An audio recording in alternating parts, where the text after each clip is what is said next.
Hello guys, welcome back to my channel. मैं हूं नकुल और आज हमारा इलेक्ट्रोस्टैटिक्स का लेक्चर नंबर 2 होने वाला है, इग्नाइट जेई बैच का। तो फर्स्ट लेक्चर में हमने चार्ज की बात करी थी कि चार्ज क्या होता है, उसकी प्रॉपर्टीज वगैरह हमने डिस्कस करी थी। आज हम चार्ज की वजह से जो इलेक्ट्रोस्टैटिक फोर्स होता है उसको हम कैलकुलेट कैसे करते हैं, उसके लिए कूलम्ब्स लॉ होता है, उसको आज हम डिस्कस करने वाले हैं। ठीक है, तो आज का लेक्चर भी काफी इंटरेस्टिंग और फंडामेंटल होने वाला है। तो ये सब बेसिकली बैकबोन है तुम्हारे पूरे इलेक्ट्रोमैग्नेटिज्म का। तो इनमें ही अगर तुम कमजोर रह गए तो तुम्हें बहुत दिक्कत आएगी, बट इनको अच्छे से समझ लिया तो बहुत अच्छे से तुम्हारा पूरा इलेक्ट्रोमैग्नेटिज्म जाएगा अगले 2-3 महीने जो भी तुम्हारा पूरा चलना है ये। ठीक है, चलो 2-3 महीने नहीं, उससे ज्यादा ही चलेगा, 7 चैप्टर है। ठीक है, तो अब इस बैच में तुम्हें क्या चीजें मिलती हैं मैंने तुम्हें वैसे बता रखा है ऑलरेडी, इंट्रो वीडियो में भी और पिछले लेक्चर में भी। बट अगर तुम नए हो तो मैं तुम्हें बता देता हूँ एक बार फिर से। और इसके अलावा अगर तुम इस बैच को फॉलो करने वाले हो, आज तुमने ये पहला वीडियो देखा है तो इंट्रो वीडियो जरूर देख लेना, वहां पर मैंने सारी चीजें डिस्कस करी है कि कैसे तुम्हें फॉलो करना है, क्या क्या चीजें तुम्हें करनी है, एक्सेट्रा। इसमें क्या क्या चीजें मिलेंगी तुम्हें, Monday Wednesday Friday regular lecture होंगे रिकॉर्डेड यूट्यूब के ऊपर। ठीक है, आगे लाइव पर शिफ्ट हो सकता है अगर तुम लोगों की डिमांड होगी तो। ठीक है, तो Monday Wednesday Friday regular lectures मिलेंगे तुम्हें, हैंड रिटन नोट्स मिलेंगे टेलीग्राम ग्रुप के ऊपर, 0 to एडवांस लेवल कंटेंट हमारा रहता है। तो उसमें तुम्हें बिल्कुल परेशान होने की जरूरत ही नहीं है, एरोडोव वगैरह के क्वेश्चन तुम बिल्कुल ऐसे आराम से करोगे। मेरा डायरेक्ट गाइडेंस तुम्हें मिलेगा। इसके अलावा तुम्हें एरोडोव जैसी बुक्स के हम बहुत सारे क्वेश्चन इसमें लेने वाले हैं। इससे पहले भी मैंने चैनल पे जो सीरीज कराई है उनमें मैंने एरोडोव के काफी सारे रेलेवेंट क्वेश्चन करे हैं, और तुम लोगों ने मतलब जिन लोगों ने उसको फॉलो किया उन्होंने खुद यही फीडबैक दिया कि बहुत इजीली उनसे वो क्वेश्चन हुए हैं। तो इस बार हम और ज़्यादा क्वेश्चंस बढ़ाएंगे इनके और बढ़िया करेंगे। ठीक है, इसके अलावा जो लोग मुझे रेगुलरली इस चैनल पे मतलब कमेंट्स में, इसके अलावा टेलीग्राम वगैरह पे रेगुलरली डाउट्स वगैरह पूछते दिखेंगे, उनको मैं खुद पर्सनली गाइड करूंगा तुम्हारा एग्जाम होने तक।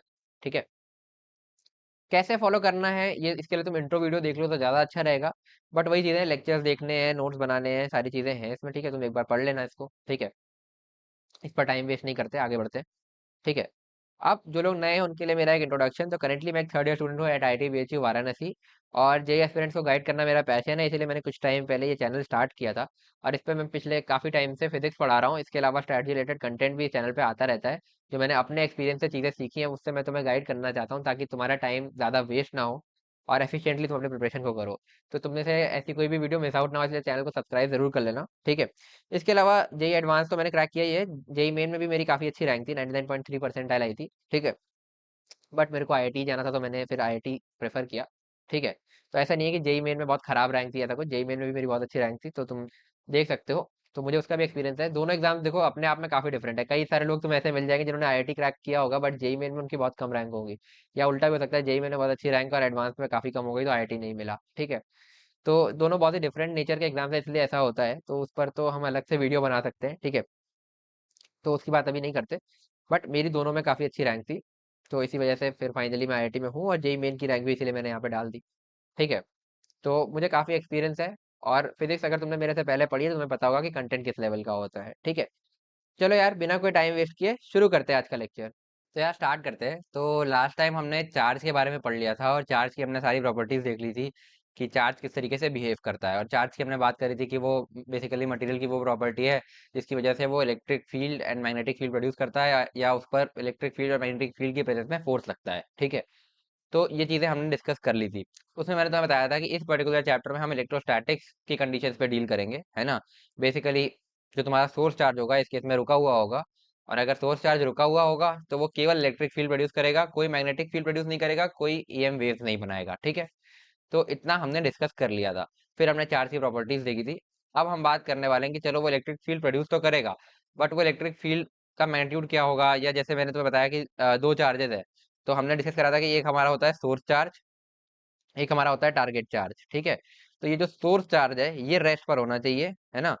और टारगेट चार्ज जो है वो रेस्ट में भी हो सकता है, मोशन में भी हो सकता है। ठीक है, तो वो कोई दिक्कत नहीं है। ठीक है, बट ये रेस्ट पर होना चाहिए सोर्स चार्ज जो है तुम्हारा। अब ये सोर्स चार्ज क्या करता है, अपने अराउंड एक इलेक्ट्रिक फील्ड प्रोड्यूस करता है। लेट्स से अभी हम इसको इस तरीके से डिनोट कर ले रहे हैं, वैसे तो अभी तुम देखोगे आगे स्फेरिकली सिमेट्रिकल होती है पॉइंट चार्ज की इलेक्ट्रिक फील्ड। इस तरीके से let's say electric field produce करता है अपने सराउंडिंग्स में। ठीक है, ये इलेक्ट्रिक फील्ड के रेंज में जब ये तुम्हारा टारगेट चार्ज आता है तो इस पर कोई फोर्स लगता है। ठीक है, इस पर फोर्स लगता है। तो अभी क्योंकि अगर ये भी पॉजिटिव चार्ज है और ये भी पॉजिटिव चार्ज है, तो तुम भी समझ सकते हो कि पॉजिटिव पॉजिटिव पॉइंट चार्जेस हैं, रिपेल करेंगे।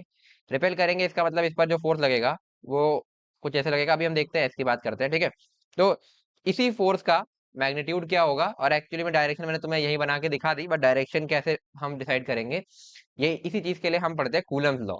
अगर तुमने ग्रेविटेशन 10th में, सॉरी 11th में पढ़ रखा है, तो तुम्हें ऑलरेडी काफी चीजें सिमिलर लगेंगी, क्योंकि ग्रेविटेशन में हम पढ़ते थे न्यूटन लॉ ऑफ ग्रेविटेशन, जिसमें हम ये पढ़ते थे कि दो मैसिव ऑब्जेक्ट्स हैं, एक का मास है m1, दूसरे का मास है m2, तो ये एक दूसरे के ऊपर अट्रैक्टिव फोर्स लगाते थे। जैसे ये इस लाइन ज्वाइनिंग अगर मैं इसकी ऐसे ड्रॉ करूं, तो इस पर जो फोर्स लगता था वो इस डायरेक्शन में लगता था, और इस पर जो फोर्स लगता था वो इस डायरेक्शन में लगता था। और ये इक्वल एंड अपोजिट फोर्सेज होते थे, मतलब जितना ही मैग्नीट्यूड इसका है वही मैग्नीट्यूड इसका है, और इस मैग्नीट्यूड की वैल्यू होती थी g m1 m2 बाय, अगर इसका डिस्टेंस मैं बोल दूं कि r था, r², तो ये होती थी। तो सिमिलर इसी टाइप का कुछ एक्सप्रेशन तुम्हें देखने मिलेगा कूलम्स लॉ के केस में, ठीक है। तो वही अभी हम आज पढ़ने वाले हैं कि इस तरीके के अगर चार्जेस है, दो पॉइंट चार्जेस, तो इनके बीच में हम फोर्स कैसे लिखेंगे। तो इस पूरे डिस्कशन में मैंने तुम्हें अभी ही 3-4 बार एक वर्ड बोल दिया, पॉइंट चार्ज या पॉइंट लाइक चार्ज, ठीक है, पॉइंट चार्ज। तो बेसिकली पहले समझना पड़ेगा कि ये पॉइंट चार्ज क्या होता है, क्योंकि जो तुम्हारा कूलम्स लॉ है ना, वो बेसिकली पॉइंट चार्जेस के लिए ही डिफाइन किया जाता है, ठीक है। ऐसे तुम अगर कोई रिंग है तो उसके लिए कूलम्स लॉ नहीं बोल सकते, ठीक है। तो हम रिंग की भी आगे इस चैप्टर में निकालेंगे, इलेक्ट्रिक फील्ड और उसकी वजह से दूसरे चार्जेस में फोर्स वगैरह, क्योंकि फील्ड से ही फोर्स होगा। बट तुम इसके लिए कूलम्स लॉ डायरेक्टली यूज नहीं कर सकते, ठीक है। वो हम एलिमेंट लेके करेंगे, वो तुम आगे देखोगे, ठीक है। बट डायरेक्टली तुम रिंग के लिए कोई ऐसा लॉ नहीं है, बट अगर एक छोटा सा पॉइंट चार्ज है या पॉइंट लाइक चार्ज है, उसके लिए लॉ है, ठीक है। और वही है तुम्हारा न्यूटन्स, सॉरी, कूलम्स लॉ, ठीक है। तो उसी को भी हम समझने वाले हैं। तो सबसे पहले बात कर लेते हैं ये पॉइंट चार्ज होता क्या है, क्योंकि पॉइंट चार्ज मैंने बहुत बार बोल दिया, पहले इसको डिफाइन करना बहुत जरूरी है, इसके बाद हम कूलम्स लॉ पर आएंगे, ठीक है। पॉइंट चार्ज, ठीक है। तो हो सकता है अगर तुम रेगुलर स्कूल जा रहे हो, ठीक है, और तुमने स्कूल में फिर अभी तक इलेक्ट्रोस्टैटिक्स तो स्टार्ट हो गया होगा मेरे ख्याल से, क्योंकि स्कूल्स में सेशन स्टार्ट हो जाते हैं फर्स्ट वीक सेकंड वीक अप्रैल से। तो तुमने ये पॉइंट चार्ज तो सुन लिया होगा, ठीक है। तो पॉइंट चार्ज की डेफिनेशन तुमने क्या सुनी है, ये इसको अब जो मैं डेफिनेशन बताने वाला हूँ उससे कंपेयर करके देखना, क्योंकि मुझे एक बहुत इंटरेस्टिंग स्टोरी है मेरे टाइम पे। क्योंकि मेरे जो कोचिंग थी उसमें थोड़ा सा ऑनलाइन की वजह से सिलेबस लेट हो गया था, वो ऑफलाइन कोचिंग थी बट उसमें ऑनलाइन चल रहा था। तो उसमें हुआ क्या कि ये इलेक्ट्रोस्टैटिक्स एक महीने बाद हमारा स्टार्ट हुआ, मई में स्टार्ट हुआ, अप्रैल में हो जाना चाहिए था। तो कुछ बच्चे ऐसे थे यार जो होते नहीं है, मतलब 11th में उन्होंने कोई क्लासेस वगैरह कुछ नहीं करी, और 12th स्टार्ट होने पे एकदम से आ गए कि भाई बस अब 12th तो बहुत अच्छे से करना है। तो आए और फिर उन लोगों ने बोलना शुरू किया कि सर आपने लेट करा दिया है और 11th में हमारा मतलब ये, सॉरी, ये 12th का सेशन हमारा एक महीने पहले चालू हो गया, और हमारा इलेक्ट्रोस्टैटिक कैपेसिटर कंप्लीट हो चुका है, और करंट इलेक्ट्रिसिटी भी आधा हो चुका है, ठीक है, इतना वो पढ़ चुके थे। तो ठीक है, हमारे सर ने पढ़ाना शुरू किया, तो उन्होंने बोला ठीक है अब तुमने इतना पढ़ लिया है, तो तुम ही से स्टार्ट करते हैं, तो तुम बताओ चीजें जो पूछेंगे, ठीक है। तो उन्होंने लाइव पूछना चालू किया, तो उन्होंने पूछा ये पॉइंट चार्ज क्या होता है, ठीक है। तो पॉइंट चार्ज की उसने जो डेफिनेशन दी, उसने बोला अगर किसी भी चार्ज को दूर से देखेंगे तो वो पॉइंट चार्ज है, पास जाके देखेंगे तो वो जो है क्या कहते हैं, सॉरी हाँ, पास जाके देखेंगे तो वो पॉइंट चार्ज नहीं है। तो अब फिर इसके बाद सर ने पूछ लिया कि भाई ये बताओ ये दूर का और पास का क्राइटेरिया क्या है, कि कितना दूर कितना पास। तो वो फंस गया, ये सब स्कूल की डेफिनेशन थी, तो गलत हो गई। तो पॉइंट चार्ज की डेफिनेशन फिर हमें सर ने बताई कि बोले कि वही बोले कि जो है भाई जितना पढ़ना ढंग से पढ़ लो, क्योंकि हम जेई एडवांस की तैयारी कर रहे हैं, इस तरीके से पढ़ोगे तो कोई फायदा नहीं है, इससे तो मेन लेवल क्वेश्चन भी फंस जाएंगे, हमारा कॉन्सेप्ट ही क्लियर नहीं है भाई, है ना, फिर मजा भी नहीं आएगा, क्या मतलब है। तो पॉइंट चार्ज का मतलब ये होता है यार कि कोई भी ऐसा चार्ज, अगर कोई भी एक चार्ज है, भले वो पॉइंट है, भले वो रिंग है, भले वो डिस्क है, भले वो लाइन चार्ज है, ठीक है, कुछ भी है, ये सारे ही पॉइंट चार्जेस हो सकते हैं अगर इनके सराउंडिंग में मैं किसी पॉइंट पी पर इलेक्ट्रिक फील्ड लिख रहा हूँ, है ना, या ऐसा समझ लो फोर्स लिख रहा हूँ, ठीक है। तो फील्ड और फोर्स, तुम देखोगे जैसे ग्रेविटेशनल फील्ड में हम चार मास का मल्टीप्लाई करते थे तो फोर्स आता था, वैसे इलेक्ट्रिक फील्ड में हम चार्ज का मल्टीप्लाई करते हैं तो फोर्स आता है। बट अभी मैंने इलेक्ट्रिक फील्ड यूज नहीं किया है, तो मैं नहीं बोलूंगा, मैं बोल रहा हूँ इनके बिकॉज इनकी वजह से जो फोर्स है, यहाँ पर अगर मैं एक पॉइंट चार्ज रख दूं, ठीक है, यहाँ पर एक और चार्ज है, और इस पॉइंट पी पर जो फोर्स, जो चार्ज है उस पर जो फोर्स लगेगा, वो अगर फोर्स या इलेक्ट्रिक फील्ड जो भी लिखना चाहूँ, electric field at point P और force on a charge at point P, ठीक है, वो अगर इनवर्सली प्रोपोर्शनल टू r² है, तो ये पॉइंट चार्ज है। आर क्या, इस पर्टिकुलर जो भी बॉडी है इसका distance from this point P, ठीक है, दिस आर। बेसिकली अगर ये इस तरीके का पॉइंट चार्ज है और इधर भी पॉइंट चार्ज है, तो ये आर है, ठीक है। इस तरीके की अगर रिंग है, ठीक है, जिस पे इस तरीके से चार्ज डिस्ट्रीब्यूटेड है, तो इसके सेंटर से हमने डिस्टेंस ले लिया, ये डिस्टेंस आर है, पॉइंट पी है, ठीक है, इस तरीके से। तो इस तरीके से, तो क्या ये रिंग भी पॉइंट चार्ज हो सकती है? हाँ हो सकती है। क्या ये डिस्क भी पॉइंट चार्ज हो सकती है? हाँ हो सकती है। क्या ये लाइन चार्ज पॉइंट चार्ज हो सकता है? हाँ हो सकता है। क्यों? तब होगा जब ये इलेक्ट्रिक फील्ड या इस पर यहाँ पर रखा हुआ, अगर एक टेस्ट चार्ज में छोटा सा रख दूं ला करके क्यू नॉट टाइप का, तो इस पर जो फोर्स लगेगा वो अगर आर स्क्वायर के इनवर्सली प्रोपोर्शनल हो तो। ठीक है, तो ये होती है तुम्हारी पॉइंट चार्ज की डेफिनेशन। चलो, तो यहाँ लिख सकते हो पॉइंट चार्ज के बारे में थोड़ा, इट इज अ कॉन्सेप्ट। ठीक है, पॉइंट चार्ज जैसी कोई चीज रियल में नहीं होती, इट इज अ कॉन्सेप्ट। ठीक है, तो ये हम समझते हैं ताकि हम कूलम्स लॉ लिख सकें, इट डजेंट एग्जिस्ट। ठीक है भाई, ये हो गया। तो अब अगली बार लिखो, एनी टाइप ऑफ चार्ज। अच्छा, एक चीज का मेरे को फीडबैक देना कि इस तरीके से अगर मैं लिखवा रहा हूँ तो बेटर है, या मैं ये चीजें लिख करके ले आऊँ स्लाइड्स में वो टाइप करके वो बेटर है। आई थिंक ये बेटर रहता है, क्योंकि साथ में एक कनेक्ट फील होता है, और ये है कि तुम मतलब साथ साथ लिख रहे हो तो तुम्हें भी लग रहा होता है कि भाई अच्छा हाँ पढ़ रहे हैं। क्योंकि मेरे टीचर्स ने भी यही ऐसे ही पढ़ाया था, तो मैंने दोनों तरीके से पढ़ा था, तो मुझे वो जो यूट्यूब पे टीचर्स स्लाइड से पढ़ाते थे मुझे उतना मजा नहीं आता था, तो इसलिए मैंने सोचा यूट्यूब पे भी पढ़ा रहा है तो कोई जरूरी नहीं है कि स्लाइड्स पे पढ़ाएं, तो इस तरीके से लिख के भी पढ़ा सकते हैं। तो तुम बताना लिख के पढ़ाऊं या स्लाइड्स पे पढ़ाऊं, अगर तुम्हारा फीडबैक ज्यादा स्लाइड्स के लिए आएगा तो हम उस पर भी स्विच कर सकते हैं। ठीक है, any type of charge distribution can behave like.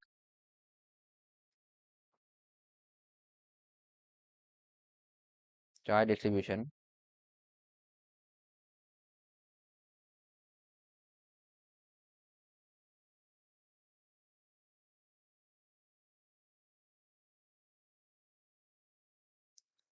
A point charge.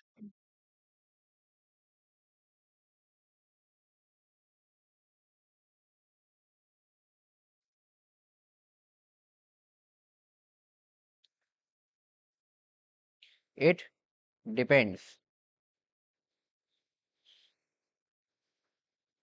On the value of electric field. E bar में इलेक्ट्रिक फील्ड को लिखूंगा, ठीक है, तो उससे कंफ्यूज मत होना। Due to that charge distribution. तो कहना क्या चाह रहा हूँ, मैंने तुम्हें ऊपर बता भी दिया, अब एक बार तुम्हें एग्जांपल देके बताता हूँ।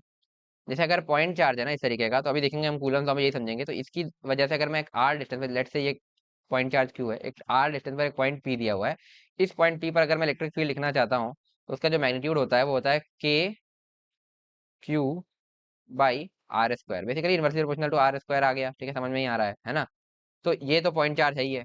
ठीक है, इसके अलावा लेट से मेरे पास एक इस तरीके की रिंग है, ठीक है, ये अभी हम आगे पढ़ेंगे तो इसका लोड मत लेना, बस मैं तुम्हें पॉइंट चार्ज समझाने के लिए इसको थोड़ा सा बता रहा हूँ। ठीक है, इस तरीके की एक रिंग है, ये इसका सेंटर है, और ये सेंटर से पास करती हुई परपेंडिकुलर एक्सिस है, लेट से जेड एक्सिस हो गई, ये तुम्हारी वाई एक्सिस हो गई, सॉरी, एक काम करते हैं, इसको एक्स एक्सिस कर लेते हैं, इसको वाई एक्सिस कर लेते हैं, और इसको जेड एक्सिस कर लेते हैं। ठीक है, तो आप समझ ही गए होंगे कि वाई जेड प्लेन में रिंग है, और एक्स एक्सिस पर अगर हम एक एट अ डिस्टेंस आर यहाँ से इलेक्ट्रिक फील्ड लिखते हैं इस पॉइंट पी पर, तो इसका फॉर्मूला आता है, अभी हम आगे इसको पढ़ेंगे। ठीक है, इसका मैग्नीट्यूड जो आएगा वो आएगा तुम्हारा के क्यू, इस पर रेट से चार्ज क्यू था, X upon X square plus इसका रेडियस कैपिटल आर था, प्लस कैपिटल आर का square raise to the power 3/2। तो अब एक चीज बताना, ये जो है, क्या ये एक्स के इनवर्सली प्रोपोर्शनल तुम्हें दिख रहा है? ध्यान से देखो, सॉरी, ये बेसिकली ये डिस्टेंस है ना, तो क्या तुम्हें ये एक्स स्क्वायर के इनवर्सली प्रोपोर्शनल दिख रहा है? नहीं दिख रहा। तो क्या ये अभी पॉइंट चार्ज है? नहीं। बट अगर मैं ऐसा बोलूं कि हम इस एक्स को बहुत दूर ले जाते हैं, लाइक दिस, कि X much much greater then radius हो जाता है, मतलब रेडियस के कंपैरिजन में जो ये एक्स है वो काफी ज्यादा हो गया, अगर ऐसा होगा तो क्या होगा भाई, इलेक्ट्रिक फील्ड का जो मैग्नीट्यूड आएगा इस केस में वो हो जाएगा के क्यू एक्स अपॉन, अब ये बहुत ज्यादा हो गया तो हम इसको नेग्लेक्ट कर सकते हैं, तो एक्स स्क्वायर लिख सकते हैं इस पूरे ब्रैकेट को, तो एक्स स्क्वायर की पावर 3/2 हो जाएगा एक्स क्यूब, तो इसको हम सीधे सीधे लिख सकते हैं k q by x square, तो inversely proportional to x square आ गया। तो इस केस में, इन दिस केस, एक minute, in this case this charge ring behave like a point charge, तो अभी ये पॉइंट चार्ज है, ये लाइक, तो अब वो जो पास और दूर वाली बात थी ना, उसका क्राइटेरिया ये होता है कि कितना दूर, जब ये हम हमारी इलेक्ट्रिक फील्ड या जो रिजल्टेंट फोर्स होती है, अगर यहाँ पर एक चार्ज होता स्मॉल क्यू नॉट टाइप का, तो इसी इलेक्ट्रिक फील्ड को क्यू नॉट से मल्टीप्लाई कर देते तो तुम्हारा फोर्स आ जाता। ठीक है, समझ में आई बात? तो ये है।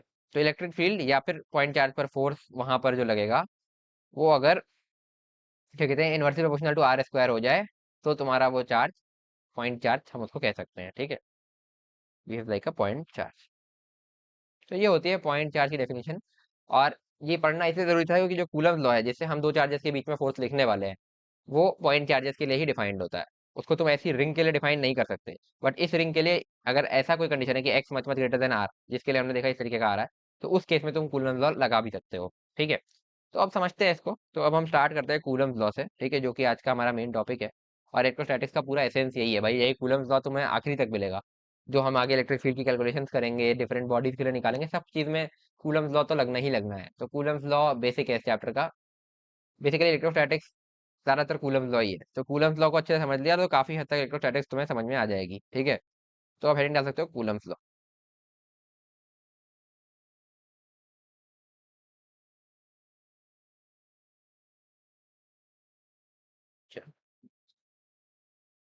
तो पहली बात, सबसे इंपॉर्टेंट बात इसे लिख दो कि इट इज डिफाइंड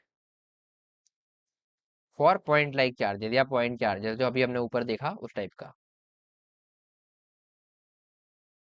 तो बेसिकली ये क्या बताता है हमें, वो हम इसको समझते हैं। ठीक है, बेसिकली हमारे पास लेट से दो पॉइंट लाइक चार्जेस हैं। एक है हमारा ये प्लस क्यू, अभी हम प्लस ही ले लेते हैं दोनों को। ठीक है, माइनस होगा तो हम देखेंगे उसको आगे। ठीक है, और इससे हम गए आर डिस्टेंस पर।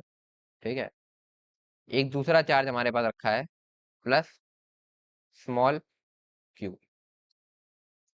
ठीक है, इस तरीके से बोल सकते हैं, या Q1 Q2 बोल दूं क्या, ज्यादा अच्छा रहेगा आई थिंक। प्लस प्लस, और इससे दिक्कत आएगी तो मेरे को इसको Q1 Q2 बोल देते हैं। ठीक है, लेट से इसको मैं बोल रहा हूँ प्लस Q1, है ना, ये है प्लस Q2, या Q1 Q2 ही बोल देता हूँ। प्लस अपने आप ऑब्वियस है कि प्लस ही चार्ज है। ठीक है, Q1 Q2। ठीक है भाई, ये हो गया। तो अगर इस तरीके के दो पॉइंट लाइक चार्जेस हैं, ये Q1 और Q2, तो इनके बीच का अगर मुझे फोर्स लिखना है, ठीक है, फोर्स जो होगा, पहले उसका मैग्नीट्यूड लिखते हैं। तो मैग्नीट्यूड आएगा तुम्हारा 1/4 पाई एप्सिलॉन नॉट। ठीक है, Q1 Q2 बाई R²। ठीक है, तो ये होगा मैग्नीट्यूड। ठीक है, तो जिसमें तुम्हें साफ साफ दिख रहा है Q1 एक चार्ज का मैग्नीट्यूड, Q2 दूसरे चार्ज का मैग्नीट्यूड, R इनके बीच का डिस्टेंस। ठीक है, और 1/4 पाई एप्सिलॉन नॉट क्या है, ये अभी मैं तुम्हें बताने वाला हूँ। ठीक है, तो ये हो गया, इससे हम इसको मल्टीप्लाई करते हैं। तो ये कांस्टेंट है, इतना समझ में आ ही रहा होगा। ठीक है, क्योंकि 4 कांस्टेंट, पाई कांस्टेंट और एप्सिलॉन नॉट भी कांस्टेंट होता है। एप्सिलॉन नॉट क्या होता है अभी हम देखने वाले हैं। ठीक है, तो ये तो हो गया मैग्नीट्यूड। अब डायरेक्शन क्या होगी भाई। अब जैसे तुम देखो, अब इस डायरेक्शन को समझने के भी दो तरीके हैं। ठीक है, एक तो ये हो गया कि तुमने इन दोनों चार्जेस का इस तरीके से मैग्नीट्यूड वाइज फोर्स लिख लिया। ठीक है, अब डायरेक्शन देखो, अगर ये चार्ज पॉजिटिव है और ये भी चार्ज पॉजिटिव है, तो दोनों क्या करेंगे, रिपेल। तो इस पर जो फोर्स होगा उसका डायरेक्शन लाइन ज्वाइनिंग के अलॉन्ग इस तरफ होगा। ठीक है, और इस पर जो फोर्स होगा उसका लाइन ज्वाइनिंग के अलॉन्ग इस तरफ होगा, है ना। तो बेसिकली फोर्स का डायरेक्शन क्या होगा, बना देता हूँ मैं यहाँ पे, ये डायरेक्शन होगा। ठीक है, ये, ठीक है, इसको हम वेक्टोरली भी लिखते हैं। ठीक है, ये तो हमने हो गया कि मैग्नीट्यूड लिख लिया। देखो एक तरीका कूलम्ब लॉ को लिखने का जो बच्चे ज्यादातर प्रेफर करते हैं, इस तरीके से मैग्नीट्यूड वाइज फोर्स लिख लो, और उसके बाद डायरेक्शन अपने आप समझ लो। अगर ये दोनों पॉजिटिव पॉजिटिव हैं, यानी कि इनके बीच में क्या होगा, रिपल्शन, तो इस पर इधर, इस पर इधर। ठीक है, अगर इनमें से एक पॉजिटिव एक नेगेटिव होता तो अट्रैक्शन होता, मतलब इस पर इधर और इस पर इधर, मैग्नीट्यूड यही रहता। ठीक है, और अगर ये दोनों नेगेटिव होते तो भी रिपल्शन होता, तो भी इधर इधर होता। ठीक है, तो इक्वल अपोजिट फोर्सेस होते हैं, तो तुम्हें समझ में आ ही गया होगा। तो इस पर ऐसे F बार लग रहा है और इस पर इधर की तरफ। ठीक है, तो आई होप ये चीज समझ में आ गई होगी। तो अब अगर मैं इसको वेक्टोरली लिखना चाह रहा हूँ तो कैसे लिखूंगा। ठीक है, ये तो हो गया समझने का एक तरीका। दूसरा तरीका है, तो इस केस में तुमने क्या किया, don't assign sign to charges, है ना। बेसिकली कहने का मतलब क्या हुआ, जैसे अगर ये +2 कूलम्ब होता और ये भी +2 कूलम्ब होता, तो यहाँ पे लिखते तुम 1/4 pi epsilon not 2 × 2 upon R²। ठीक है, अच्छी बात है। अगर ये +2 की जगह -2 कूलम्ब हो जाता, तो अब क्या करते हैं, अगर तुम -2 एक को -2 एक को +2 लिखोगे तो ये फोर्स नेगेटिव आ जाएगा, तो वो करने की जरूरत नहीं है ना। तुम बिना साइन के इसको भी 2 करके निकाल लो। अब इतना समझ में आ रहा है कि ये प्लस माइनस है, यानी कि इस पर डायरेक्शन इधर होगा और इस पर डायरेक्शन इधर होगा, अट्रैक्टिव फोर्स होगा। ठीक है, तो इस वाले मेथड में, जिसमें मैं तुम्हें बता रहा हूँ, पहले मैग्नीट्यूड लिख लो फिर डायरेक्शन जज कर लो, इसमें तुम्हें चार्जेस को साइन नहीं देना है, ठीक है। दोगे तो अपने आप देखोगे एक फोर्स तुम्हारा दोनों नेगेटिव होगा तो ये पॉजिटिव आ जाएगा, नेगेटिव होगा, एक नेगेटिव एक पॉजिटिव होगा तो ये नेगेटिव आ जाएगा। उससे मतलब क्या है, मैग्नीट्यूड तो यही होगा ना, दोनों को मैग्नीट्यूड ले लो चार्जेस का, -2 भी है तो 2 ले लो, ठीक है, इस तरीके से। और उससे तुम फिर नेट फोर्स का मैग्नीट्यूड लिख लो और डायरेक्शन अपने आप जज कर लो, प्लस माइनस है तो अट्रैक्टिव, और प्लस प्लस है तो रिपल्सिव, माइनस माइनस है तो भी रिपल्सिव। और ये हमेशा लाइन ज्वाइनिंग के अलॉन्ग होगी, है ना, इन दोनों को ज्वाइन करने वाली जो लाइन है, ठीक है, इसके अलॉन्ग होगी। ये हो गया पहला तरीका। अब दूसरा तरीका बताता हूँ जो बुक्स में तुम्हें दिख जाएगा, ठीक है। उसमें क्या होता है, लेट से ये हमारे पास एक चार्ज है, अगेन वही कंडीशन Q1, ठीक है, और ये एक दूसरा चार्ज है, लेट से, एक मिनट कलर दूसरा लेते हैं, ऑरेंज ही लेते हैं, ठीक है, Q2। तो अब अगर मुझे फोर्स पूरा वेक्टोरली लिख रहा हूँ, की बार देखना, पिछली बार मैग्नीट्यूड लिखा था और डायरेक्शन जज करने को बोला था, ठीक है। आपकी वेक्टोरली लिख रहा हूँ, force on Q2 due to Q1 अगर मुझे लिखना है, तो वो हो जाएगा 1/4 पाई एप्सिलॉन नॉट, है ना, Q1 Q2 बाई R², ठीक है। ये वही मैग्नीट्यूड जो हमने ऊपर लिखा था, इनके बीच का डिस्टेंस वही R है, ठीक है। अब की तीसरे कलर इस बना तरीके से बना लेता हूँ, है ना, इनके बीच का जो डिस्टेंस है दैट इज R, ठीक है, R²। और डायरेक्शन के लिए मैं लिख दूंगा यहाँ पर R कैप, ठीक है।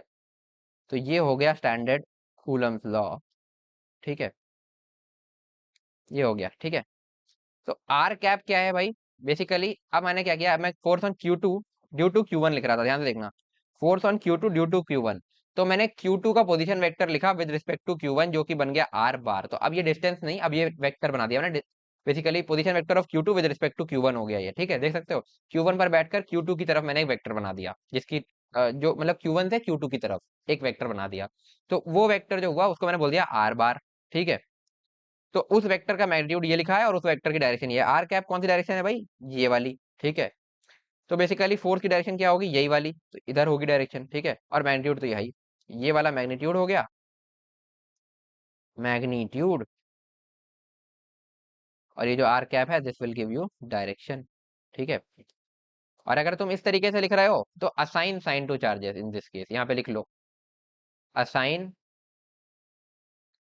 Sign to charges in this case.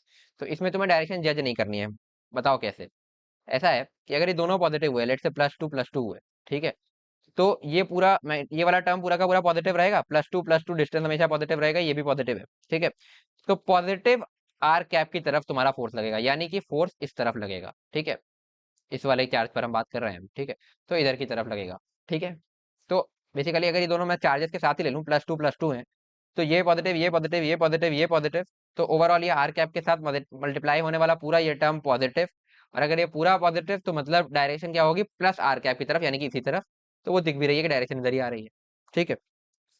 दूसरा केस, अगर मैं मानूं कि ये पॉजिटिव है ये नेगेटिव है, तो इस केस में ये पॉजिटिव ये नेगेटिव, ठीक है, ये पूरा पॉजिटिव है ये पूरा पॉजिटिव है, तो मतलब कुल मिला के ऐसा है कि सारे टर्म पॉजिटिव है, एक नेगेटिव है। तो कुल मिला के ये पूरा का पूरा टर्म जो है ये नेगेटिव हो जाएगा, ये पूरा का पूरा नेगेटिव माइन्यूट वाला टर्म ये नेगेटिव हो जाएगा। और अगर ये नेगेटिव हो गया तो नेगेटिव आर कैप, यानी कि आर कैप के उल्टी तरफ डायरेक्शन, यानी कि ये डायरेक्शन हो जाएगी, तो अपने आप डायरेक्शन उसमें आ जाएगी कि अब डायरेक्शन ये हो गई, ठीक है। तो इसमें तुम्हें चार्जेस को विद साइन लेना है, जैसे अगर +2 है -2 है, तो इसको +2 इसको -2 लेना है। बट ऊपर वाले केस में ऐसा करने की जरूरत नहीं थी, क्योंकि ये तो हम केवल मैग्नीट्यूड लिख रहे हैं, डायरेक्शन खुद जज कर रहे हैं, ठीक है। दोनों के अपने अपने बेनिफिट्स हैं, आगे हम क्वेश्चंस में देखेंगे, ठीक है। तो ये तरीका है।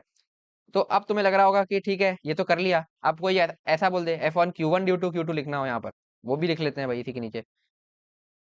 तो F1 Q1 force on Q1 due to Q2 वो होगी 1/4 pi epsilon naught Q1 Q2 by R²। तो अब क्या करना है हमें, Q1 पर फोर्स लिखना है Q2 की तरफ, Q2 की वजह से। तो Q2 से Q1 की तरफ हम एक पोजीशन वेक्टर बनाएंगे, ठीक है। तो मैं इसको नीचे बना देता हूँ यहाँ कहीं, ठीक है, यहाँ बना दूँ, ठीक है, इस तरीके से। बेसिकली उसके ऊपर ओवरलैप हो जाता है इसलिए, तो इसको मैंने बोल दिया। तो अगर ये वाला वेक्टर आर बार है तो क्या ये -R बार नहीं हो जाएगा, खुद ही देखो, उसी वेक्टर को तो पलटा है बस।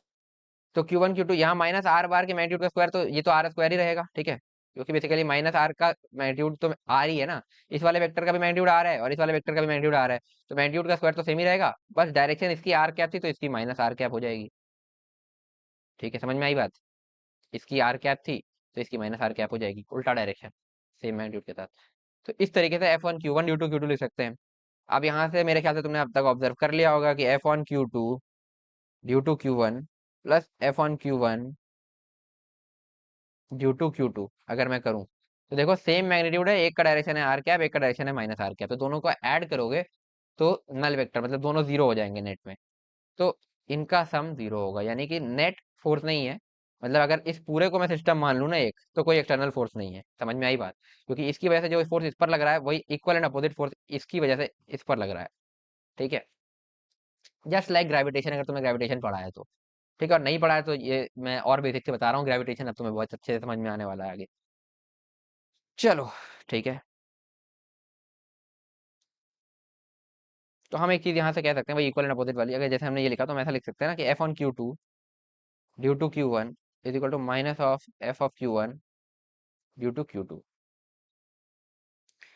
ठीक है, चलो तो ये हो गया तुम्हारा। तो आगे बढ़ते हैं। अच्छा हाँ, एक चीज और, ये 1/4 पाई एप्सिलॉन नॉट जो अभी हमने ये लिखा, एक मिनट फिर से लिखता हूँ यहाँ पे फोर्स, तो force on Q1 Q2 D2 Q1 ही लिख लेते हैं। ठीक है, तो हमने लिखा था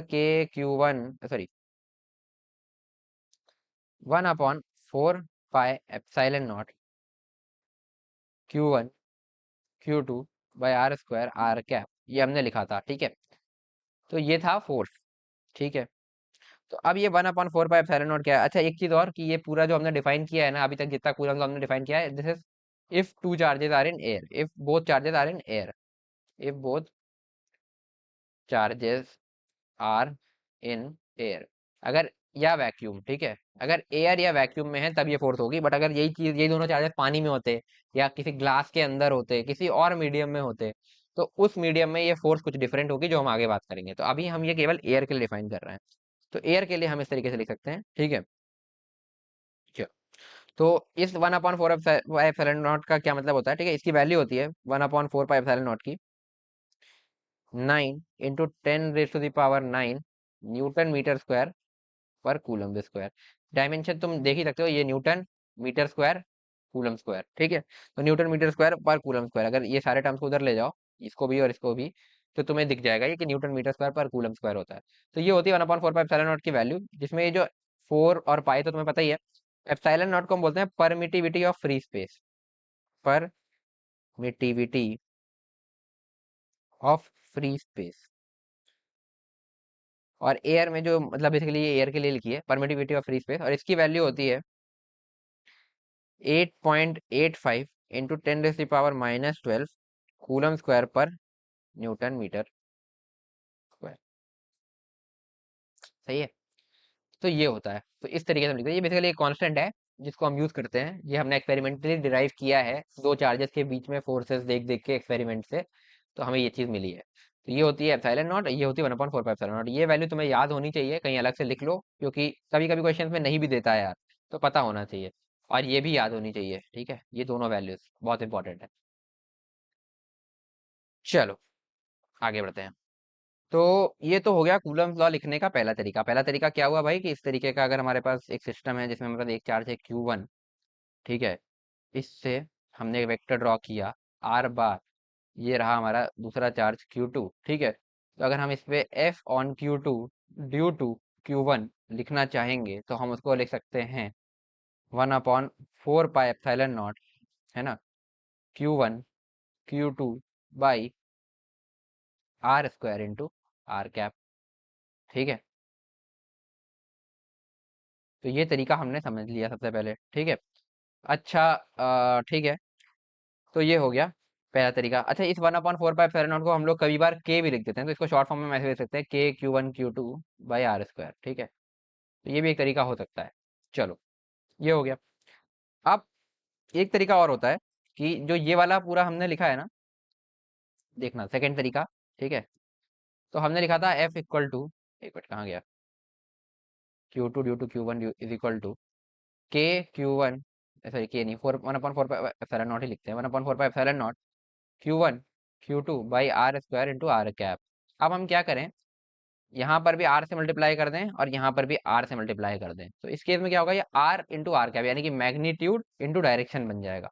तो ये आएगा इस तरीके से 1/4 पाई एप्सिलॉन नॉट, एक मिनट वाइट से लिखते हैं, is equal to 1/4 pi epsilon naught Q1 Q2, ये मैग्नीट्यूड इंटू डायरेक्शन अभी नीचे हो जाएगा आर क्यूब यहाँ पर, और मैग्नीट्यूड इंटू डायरेक्शन, तो क्या बन गया, वेक्टर बन गया, तो ये हो जाएगा आर बार।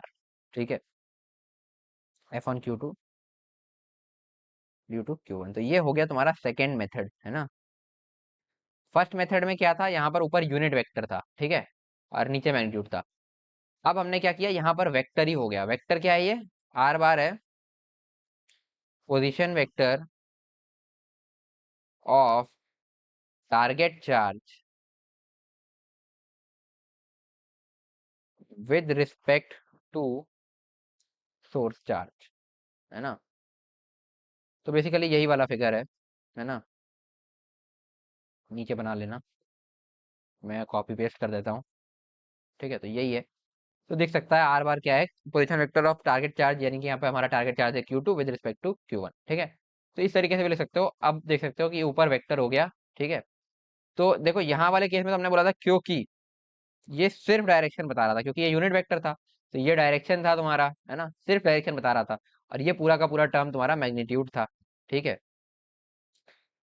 बट यहाँ पर ये जो है, ये सिर्फ डायरेक्शन नहीं है, ये direction as well as magnitude है। ठीक है, समझ रहे हो बात को, ये वेक्टर है जो कि हमने यहाँ पे डिफाइन किया किस कौन सा वेक्टर है, direction as well as magnitude, इसके पास दोनों है। तो क्या अब हम इसको इलेक्ट्रोस्टैटिक फोर्स का मैग्नीट्यूड बोल सकते हैं? नहीं, तो ये मैग्नीट्यूड नहीं है, ये ध्यान रखना। ठीक है, मैग्नीट्यूड वही है K Q1 Q2/R²। R cube वाला मेथड हमने क्यों किया है, ताकि हम ऊपर भी वेक्टर ला सकें। इसका फायदा क्या है, अब तुम देखो अगला जो हम इसमें तरीके से लिखने वाले हैं, उस तरीके से लिखने के लिए ये तरीका बहुत हमें फायदा करेगा। इससे लिखते तो काफी कंफ्यूजन हो जाती। ठीक है, तो इससे काफी फायदा होगा।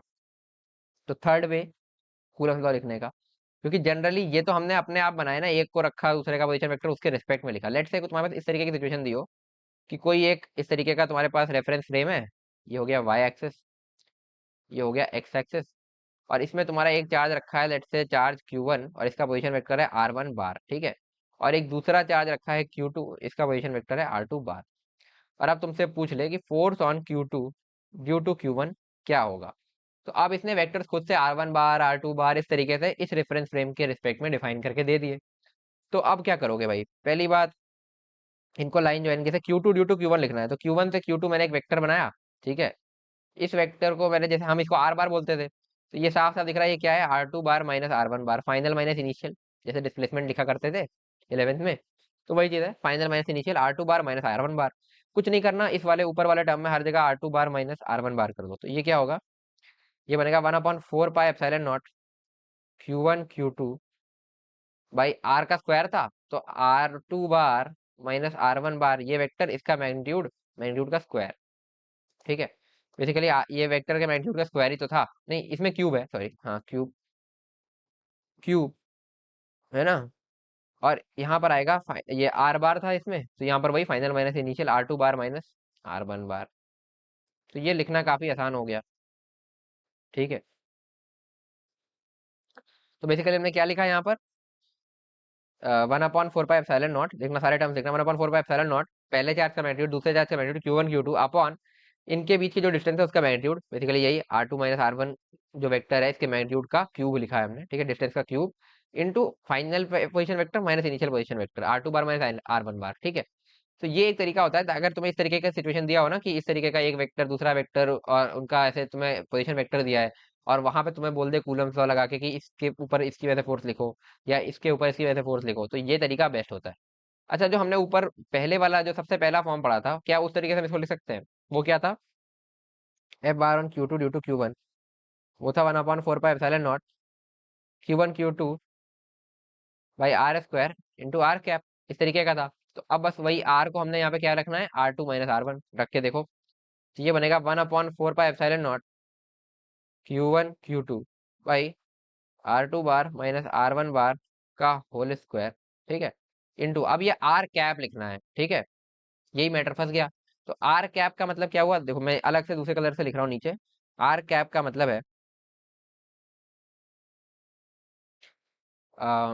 Basically R2 bar minus r one bar, ये जो वेक्टर है इसका डायरेक्शन बेसिकली आर कैप को तुम ऐसे लिख सकते हो ना, जैसे अगर मैं आर वेक्टर को लिखना चाहता हूँ तो वो होगा तुम्हारा सिंपली आर वेक्टर का मैग्नीट्यूड इंटू आर वेक्टर का डायरेक्शन। तो आर वेक्टर का डायरेक्शन बोल रहा है यहाँ पे लिखने को आर कैप, तो वो हो जाएगा आर वेक्टर का magnitude upon sorry r vector upon r vector का मैग्नीट्यूड। तो r vector upon r vector का मैग्नीट्यूड, आर वेक्टर क्या है भाई, r two bar minus r one bar, और इसका मैग्नीट्यूड क्या हो जाएगा, r two bar minus r one bar पे मॉड लगा दो। ये इस चीज को यहाँ पे रख दो, जब रखोगे तो ये तुम्हें मिलेगा r two bar minus r one bar upon r two bar minus r one bar का होल स्क्वायर का मैग्नीट्यूड, ठीक है। तो अब ये पूरा टर्म जो है दिस इज योर डायरेक्शन, ठीक है, और ये वाला जो पूरा टर्म है दिस इज योर मैग्नीट्यूड, है ना। बट क्या इसमें ऐसा था, नहीं इसमें ऐसा नहीं था, ठीक है, वो चीज ध्यान रखना। तो बेसिकली हमने कुछ नहीं किया, इसमें से एक r two bar minus r one bar यहाँ निकाल के रख दिया है, ठीक है, ताकि ये जो है ये वेक्टर से यूनिट वेक्टर बन जाए। तो अब ये वाला पूरा का पूरा यूनिट वेक्टर है जो ब्रैकेट के अंदर लिखा है जिससे हमने डायरेक्शन लिखाई, और ये मैग्नीट्यूड हो गया। तो इस तरीके से भी तुम जा सकते हो, तो ये सारे तरीके हैं, ठीक है। अब तुम्हें आज का तुम्हारा ये होमवर्क भी है, तो अब ये सारी चीजें समझ लो अच्छे से, ठीक है, नहीं समझ में आई तो एक बार रिवाइंड करके फिर से देखो, आई थिंक समझ में आ जाएगी उसके बाद। और इसको एकदम अच्छे से दिमाग में बैठा लो। अब हम कुछ क्वेश्चंस तो करेंगे ही, अभी जो क्वेश्चंस करेंगे अगर तुम्हें नहीं समझ में आया तुम यहाँ से फॉर्मूला देख के कर सकते हो, बट एक बार तुम ये वीडियो देख लो, फिर जाके जो तुम अपनी सेल्फ स्टडी के अपने पार्ट से तुम्हें ये करना है कि दो चार्जेस रख के अपने हिसाब से तीनों फॉर्म्स डिराइव करने हैं, ठीक है, खुद से। ताकि तुम्हें अगर मैं बोलूँ कि इस तरीके से सोचो कि जैसे तुम अपने किसी जूनियर को समझा रहे हो, तुमने मेरे से पढ़ लिया, अब तुम्हें अपने छोटे भाई बहन को ये चीज समझानी है, और हो सकता है वो 9 10th का हो, लेकिन तुम्हें उसको समझानी है ये चीज, ठीक है। तो असली में समझाने मत बैठ जाना, वरना वो तुम्हें दो थप्पड़ मारेगा, भाई अपना पढ़ ले, ठीक है, ज्यादा मास्टर मत बन हमारे सामने, ठीक है। तो वो मत करियो, बट ये कर लेना कि भाई अपने आप से इमेजिन करके कि तुम्हारा कोई छोटा भाई बहन है, उसको तुम्हें समझाना है, तो तुम कैसे समझाओगे, और बिना कॉपी देखे, ठीक है। वो चीजें तुम कर लोगे तो तुम्हारे दिमाग में कॉन्सेप्ट बैठ जाएगा, और ऐसा तुम्हें आगे हर कंसेप्ट के लिए करना है, तभी तुम मास्टर कर पाओगे फिजिक्स को, और तभी तुम्हें फील आएगी एक्चुअल।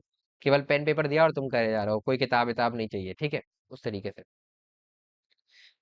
तो ये हो गया तुम्हारा कूलम्स लॉ, इसके हमने सारे फॉर्म पढ़ लिए, ठीक है, तीन चार फॉर्म से जो वेक्टर वगैरह सब कुछ, तो ये सारे समराइज करके लिख लेना। तो इसके अलावा इस फोर्स की जो हमने कूलम्स लॉ में जो फोर्सेस लिखी है, ठीक है, ये एयर में था, ये मैंने तुम्हें ऑलरेडी बता दिया था, ठीक है। इस कूलम की वजह से जो इलेक्ट्रोस्टैटिक फोर्स आती है इसकी कुछ प्रॉपर्टीज भी हैं, उनको जरा लिख लो जल्दी से। प्रॉपर्टीज ऑफ इलेक्ट्रोस्टैटिक फोर्स, जो हमने फोर्स अभी ऊपर पढ़ी,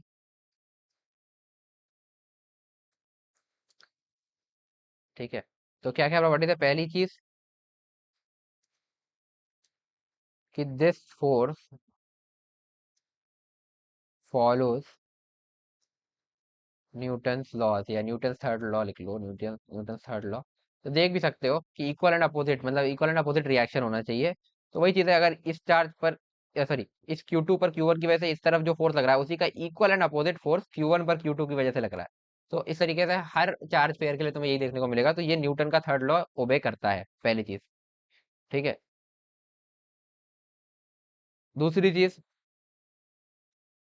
it is a central force, it is a central, central force का मतलब क्या, कि दोनों चार्जेस के सेंटर्स पर ये फोर्स लगेगा, ठीक है, एक चार्ज के सेंटर से दूसरे चार्ज के सेंटर पर। अभी तो पॉइंट चार्जेस है, बट आगे तुम स्फीयर देखोगे तो तुम्हें दिखेगा कि स्फीयर के सेंटर से जो है जो वेक्टर तुम ड्रॉ करोगे उसके अलॉन्ग ही फोर्स होगा, ठीक है। तो ये होता है सेंट्रल फोर्स। तो इसके बारे में थोड़ा सा लिख देता हूँ, ठीक है, लिख ही लो, सोच रहा था रहने देता बट चलो। Such forces act between, such forces act between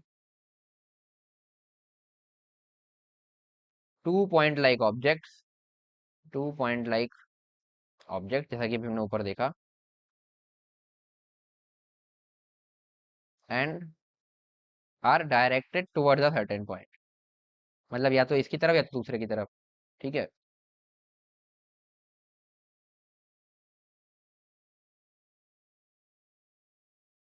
ये सब चीजें वैसे दिखाने की जरूरत नहीं थी, बट चलो कोई नहीं। और तीसरी चीज, this force follows principle of super position. अब ये प्रिंसिपल ऑफ सुपर पोजिशन क्या है, यही हमारा अगला टॉपिक है। ठीक है, इसको समझ लेंगे फिर हम कुछ अच्छे क्वेश्चंस करेंगे। तो ये प्रिंसिपल ऑफ सुपर पोजिशन क्या है और इसको ये फॉलो करता है। ठीक है, तो इसको अब हम समझने वाले हैं। तो हेड डाल सकते हो प्रिंसिपल ऑफ सुपर पोजिशन।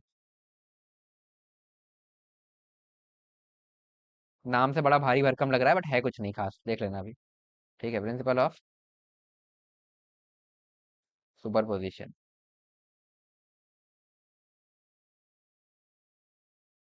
चलो पानी पी लिया जाए।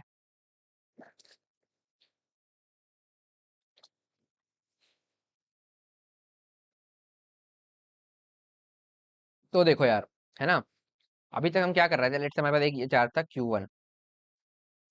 ठीक है, और लेट्स से इसका पोजीशन वेक्टर है R1 बार। है ना, मेरे पास इस तरीके का कुछ, मैं एक एक्स वाई एक्सेस ले लेता हूँ अपने हिसाब से। मतलब ये है हमारा गिवन फ्रेम ऑफ रेफरेंस। ठीक है, तो ये हो गया। इसमें ये Q1 चार्ज है, R1 बार इसका मैग्नीट्यूड है, सॉरी इसका वेक्टर है। ये है Q2 बार, है ना, इसका position vector let's say R2 बार है। ठीक है, अच्छी बात है भाई। तो अभी तक हमने F on Q2 due to Q1 लिखा था। ठीक है, चलो, और इसको मैं Q2 की जगह Q बोल देता हूँ अभी के लिए, थोड़ा सा बताऊंगा क्यों। तो इसको मैं कैपिटल Q बोल रहा हूँ, इसका पोजीशन वेक्टर भी कैपिटल R बार बोल रहा हूँ। ठीक है, तो इस Q पर हम फोर्स लिख सकते थे, F bar on Q due to Q1 अगर मैं लिखता था तो वो होता था 1/4 pi epsilon naught Q1 Q by R bar minus small R1 bar का cube into R bar minus R1 bar, इस तरीके से लिखता था। ठीक है, तो ये मैं लिख सकता था। अच्छी बात है। लेट से ये तो है ही है, अब इसके सराउंडिंग में एक और चार्ज आया Q2, इसका पोजीशन वेक्टर है R2 बार। एक और आया Q3, इसका पोजीशन वेक्टर है R3 बार। ठीक है, ये आया Q4, इसका पोजीशन वेक्टर है R4 बार। ऐसे करते करते मैंने यहाँ पर n चार्जेस रख दिए, और ये रहा Qn जिसका पोजीशन वेक्टर है Rn बार। ठीक है, तो ऐसे n चार्जेस आ गए। अभी पहले एक ही चार्ज था बट अब n चार्जेस आ गए। तो इस केस में होगा क्या, इस Q पर जो फोर्स लगेगा, लेट से अब मैं तुम्हें बोल रहा हूँ कि नेट फोर्स ऑन Q बताओ। ये तो हमने Q1 की वजह से लिखा था, अब नेट फोर्स ऑन Q क्या होगा ये बताओ। तो ठीक है, तो अब ध्यान से देखो। तो नेट फोर्स ऑन Q अगर अब हम समझते हैं, तो मैं कोई एक कलर पकड़ लेता हूँ, जैसे लेट से ब्लू पकड़ लिया। ठीक है, तो इस Q पर अगर मैं Q1 की वजह से फोर्स लिखना चाहूँ तो वो आएगा कुछ इस डायरेक्शन में। अभी सारे पॉजिटिव मान के चल रहा हूँ मैं। ठीक है, नेगेटिव होगा तो अपने आप पलट लोगे, समझ में आ ही गया होगा तुम्हें। तो ये है force on Q due to Q1। इस Q2 की वजह से अगर मैं फोर्स लिखूं तो इस तरीके से मैं एक पहले लाइन ज्वाइनिंग बनाऊंगा, इस पर आएगा इस डायरेक्शन में, तो F बार ऑन Q2, फिर Q ड्यू टू Q2।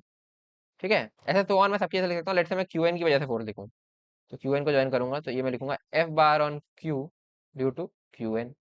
तो इस तरीके से इस पर कितने वेक्टर आएंगे, ये पहला वेक्टर दूसरा वेक्टर ऐसे करके n वेक्टर आएंगे। तो हर एक की वजह से कुछ कुछ फोर्स आएगा, इसकी वजह से ये है, इसकी वजह से ये है, और इसकी वजह से ये है। ठीक है, तो अब इस पर नेट फोर्स क्या होगा भाई, इन्हीं सबको वेक्टोरली जोड़ दो, मतलब इसका इसका इसका जितने भी फोर्स आएंगे उनका वेक्टर सम वेक्टोरली ऐड कर दो।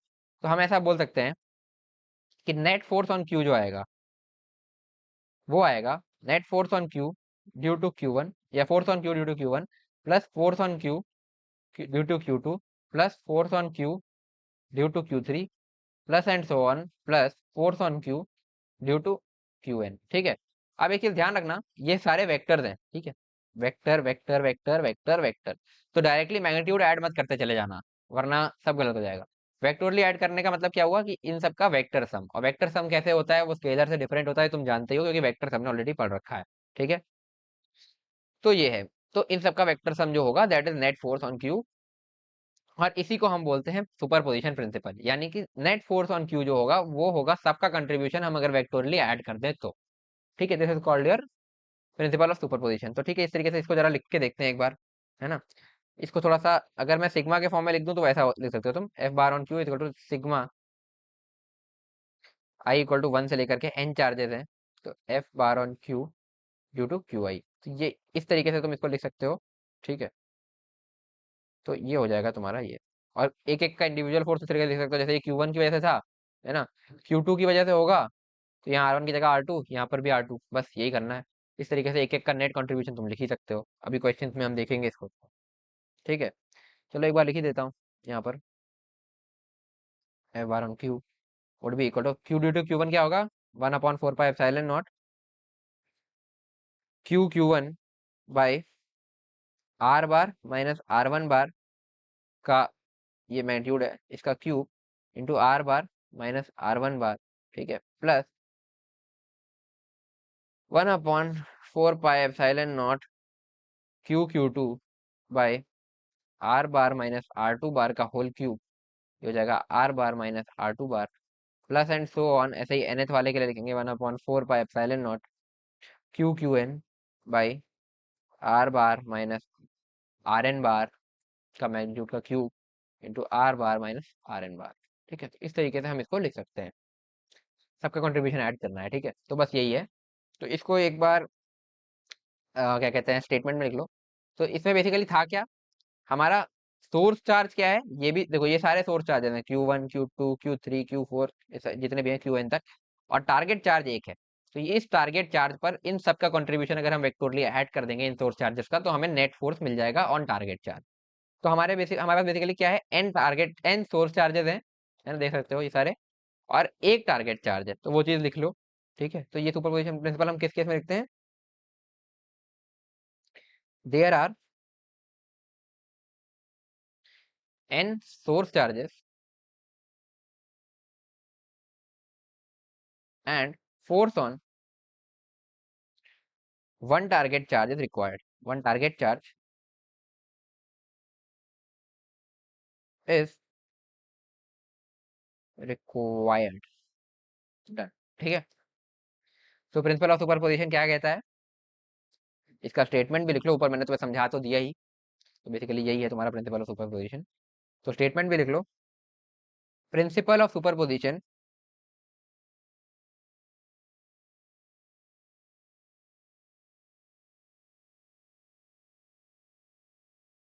states that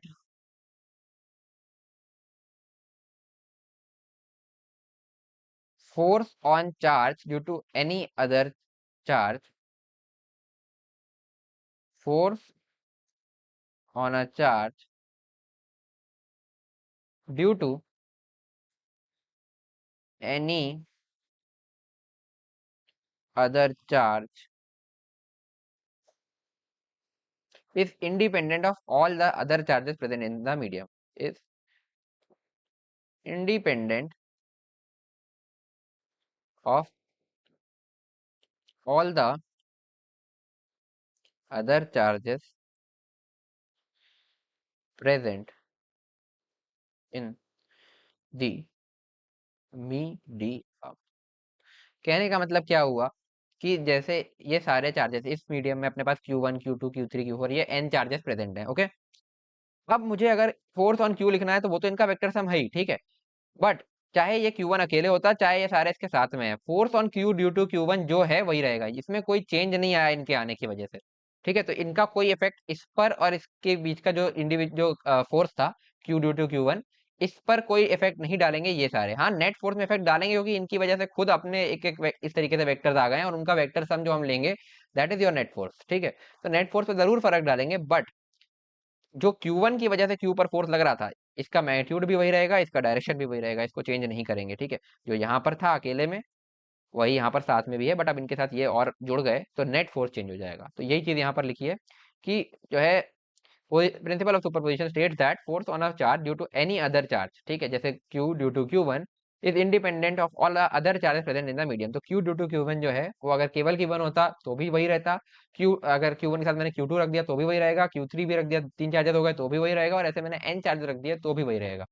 तो ये चीज समझने वाली है इसमें। ठीक है, और net force at a point is sum of vector sum of individual contribution. तो इसको अपनी लैंग्वेज में तुम लिख लेना। वैसे मैंने ये लिखा दिया, इतना काफी है, ये अपने आप में सेल्फ एक्सप्लेनेटरी है कि क्या है। तो ठीक है यार, आगे बढ़ते हैं। तो मेरे ख्याल से अब तुम्हें क्लियर हो गया होगा कूलम्स लॉ और सुपरपोजिशन प्रिंसिपल। तो अब कुछ अच्छे अच्छे क्वेश्चंस करेंगे हम आज के लिए। तो स्टार्ट करते हैं। तो लिखो यार पहला क्वेश्चन, तो ये इजी क्वेश्चन से स्टार्ट करेंगे ताकि तुम्हें समझ में आ जाए। ठीक है, तो पहला क्वेश्चन है तुम्हारा, कि तुम्हारे पास इस तरीके का गिवन है, मैं लैंग्वेज नहीं लिखा रहा वरना बहुत टाइम वेस्ट होगा। एक चार्ज है -Q, इसके कोऑर्डिनेट्स लेट से हमारे पास इस तरीके का एक कोई भी कोऑर्डिनेट सिस्टम है लेट से, ठीक है, बना नहीं रहा, और इसका कोऑर्डिनेट है 0 1 1, ठीक है, ये हो गया। और इस तरीके से हमारे पास एक और चार्ज है यहाँ पर, ठीक है, इसका मैग्नीट्यूड है +2 और इसके वेक्टर्स हैं 2 3 2, ये इसकी पोजीशन है, ठीक है। अब तुमसे पूछ रहा है find force on charge 2q, ठीक है, कितनी होगी। तो 2q पर केवल q -q की वजह से होगी, तो समझ में आ ही गया। तो उसको लिख लेते हैं। तो अब दोनों तरीके हैं, या तो तुम ये डिस्टेंस निकालो, फिर k q1 q2/r² लिखो, फिर ये वेक्टर निकालो, फिर उसका मॉड करो, वो सब करने की बजाय यहाँ पर मुझे बेस्ट फॉर्म जो समझ में आ रही है करने के लिए, वो मैं कर सकता हूँ कि ऐसा लिख सकता हूँ 1/4πε0।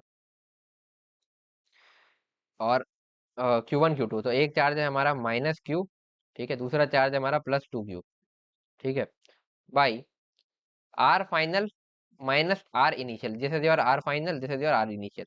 Are final minus R initial के मैग्नीट्यूड का जो वेक्टर होगा उसका मैग्नीट्यूड का क्यूब लिखना है यहाँ पर। तो मैं यहाँ पे लिखूंगा ये R final minus R initial क्या बनेगा भाई, 2i cap -0i cap. Directly यहीं पे करो, ज्यादा स्टेप्स अब तुम्हें नहीं लेने, ठीक है, ये भी चीजें सीखते रहो। तो फाइनल माइनस इनिशियल करूंगा तो 2 - 0 बनेगा 2i कैप, है ना, +3 - 1 बनेगा 2j कैप, +2 - 1 बनेगा k कैप। इस वेक्टर के मैग्नीट्यूड का क्यूब इंटू यही वेक्टर यहाँ पर लिखना है अब। तो ये बनेगा क्या, 2 - 0 2i cap +2j cap +k cap. वैसे मुझे अगर बोर्ड का एग्जाम होगा ना तो इसी में 4 स्टेप बन जाएंगे, तो वो चीजें तुम अलग से करते रहना भाई।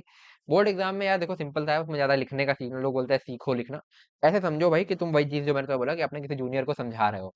तो अगर मैं तुम्हें समझा रहा होता और मैं सीधे ये चीज लिखता आते ही, क्या तुम्हें समझ में आता, मैं तुम्हें बिना बोले, देखो अभी तो मैं तुम्हें बोल रहा हूँ, तो मैंने तुम्हें ये बता दिया कि भाई ऐसा कर लो कि इसको इससे सब्ट्रैक्ट किया, 2 - 0 2, 3 - 1 2, और 2 - 1 1, ठीक है। और मैं तो और शॉर्ट फॉर्म यूज करता हूँ, तो मैं तो थोड़ा और आलसी हूँ, तुम्हें आगे वो देखने को मिल जाएगा, अभी थोड़ा सा मैंने ऐसे कर दिया।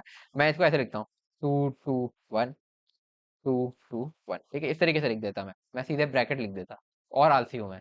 तो मुझे उससे भी समझ में आ जाता कि 2 2 1 का मतलब है 2i cap +2j cap +k cap, but वो नहीं किया मैंने। बट हाँ, ये स्टेप बचाया। बट अगर मान लो कोई तुम्हें बता नहीं, अगर मैं तुम्हें बता नहीं रहा होता, मैं सीधे तुम्हें सोल्यूशन दे रहा हूँ, ये लिखा है और मैंने सीधे ये लिख दिया 2i cap +2j cap +2k cap, तो तुम्हें ये सारे टर्म्स दिख रहे हैं, तो तुम्हें कैसे समझ में आएगा कि भाई ये कैसे आए। तो यहाँ तो मैंने तुम्हें बोल के बता दिया 2 0 3 1 माइनस किया, ये माइनस किया। और ऐसे तुम जेई के एग्जाम में करोगे तो तुम्हें बताना ही नहीं है कि ये कैसे आया, तुम्हें तो फाइनल आंसर देना है, वो सही तो सही, गलत हुआ तो माइनस ले लेना, ठीक है। तो लेकिन बोर्ड के एग्जाम में बताना पड़ेगा, तो बस बोर्ड का एग्जाम होता तो तुम यहाँ पर ऐसे लिखते, इस ब्रैकेट के अंदर लिखते 2i cap +3j cap +2k cap -0i cap +0i cap +j cap +k cap, और ऐसे यहाँ मैग्नीट्यूड वाले में भी लिखते। फिर अगले स्टेप में वो 2 - 0 जो है उसको तुम ये वाला ब्रैकेट बना देते पूरा, ठीक है, इस तरीके से। तो एक स्टेप एक्स्ट्रा हो जाता। तो वो तुम्हें बस ध्यान रखना है कि जो है, ऐसे सोचो कि तुम अगले को समझा रहे हो और तुम वहां बोलने के लिए नहीं हो, तो उसको सोल्यूशन देख के समझ में आना चाहिए कि भाई क्या चीज़ है। बस इतना ही, इससे ज्यादा नहीं रिक्वायरमेंट होती है। बट यहाँ पर ऐसा कुछ नहीं है, तो मैंने डायरेक्ट लिख दिया। चलो सॉल्व करते हैं इसको आगे। ये हो गया। यहाँ पर चार्जेस को मैंने साइन के साथ क्यों लिया है, वो तुम्हें भी दिखेगा कि फोर्स जो आएगी ना वो -2q² अपॉन 4πε0, ये ऐसे ही रहेगा। और ये जो वेक्टर है 2i cap +2j cap +k cap upon इसका मैग्नीट्यूड, तो इसका मैग्नीट्यूड कितना होगा, √2 का स्क्वायर, यानी कि 4 लिख लेता हूँ सीधे, 4 + 4 + 1, इसका क्यूब लिखना है, ठीक है। तो ये बनेगा तुम्हारा -q² अपॉन 2πε0, है ना, 2i cap +2j cap +k cap upon ये बनेगा √9, यानी कि 3 का क्यूब 27, ये बनेगा ये, ठीक है। यहाँ पर माइनस क्यों आया है, ठीक है, क्योंकि हमने चार्जेस को साइन के साथ दिया। माइनस का मतलब क्या है कि वेक्टर का डायरेक्शन जो है, वैसे अभी ये यूनिट वेक्टर नहीं है, बट अगर माइनस है इसका मतलब इसका डायरेक्शन ये है इस तरफ, ठीक है। तो वो चीज़ें समझ में आ जाए उसके लिए ये माइनस आया है, ठीक है। तो क्या ये डायरेक्शन है, नहीं, और ये मैग्नीट्यूड है, नहीं। तो डायरेक्शन कैसे होगी, तुम इसको ऐसे लिख सकते हो कि ये इसका मैग्नीट्यूड था कितना, √9, यानी कि 3। तो अगर इस 27 को मैं ऐसे लिख दूँ, 3 यहाँ लिख दूँ, और इस 3 के साथ और क्या बचा, 9 × 9 बाहर निकाल दूँ, तो अब ये है तुम्हारा मैग्नीट्यूड, है ना। और क्योंकि ये अब यूनिट वेक्टर बन चुका है, तो ये हो जाएगी डायरेक्शन। समझ में आई बात। तो अगर डायरेक्शन मैग्नीट्यूड पूछा है तो वो भी कर सकते हो। क्या किया मैंने, ये पूरा फोर्स लिखा, इसको अगर मैं यूनिट वेक्टर में कन्वर्ट करता हूँ, अभी ये एक वेक्टर था, अगर 27 ही रहता नीचे, तो ये एक यूनिट, ये एक वेक्टर था, तो उस केस में क्या ये मैग्नीट्यूड है? नहीं। बट अगर मैं इसको यूनिट वेक्टर बना दूं, यूनिट वेक्टर मतलब क्या, ऊपर तो वेक्टर है, नीचे केवल उसी का मैग्नीट्यूड होना चाहिए, तो इसका मैग्नीट्यूड क्या होगा? Under root of 2 square plus 2 square plus 1 का स्क्वायर, यानी कि यही under root of 9, under root of 9 यानी कि 3।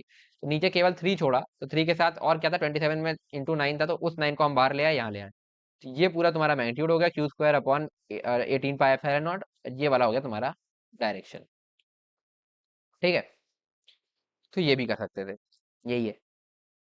हम्म, तो इस तरीके से करना है। आगे चलते हैं, अगला क्वेश्चन।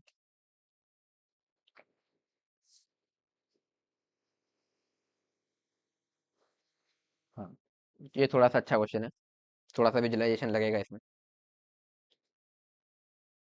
पहले लैंग्वेज लिख लो। 4 point charges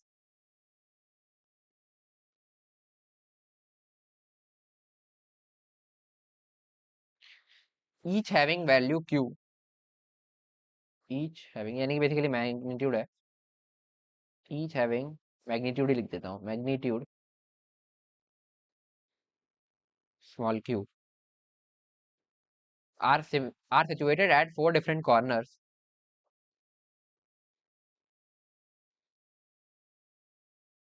are situated at 4 different corners of a cube as shown in figure, of a cube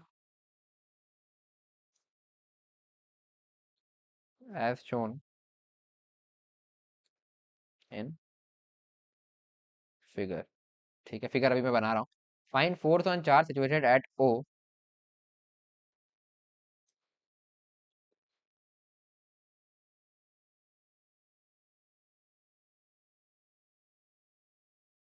situated at O, assuming side length of cube,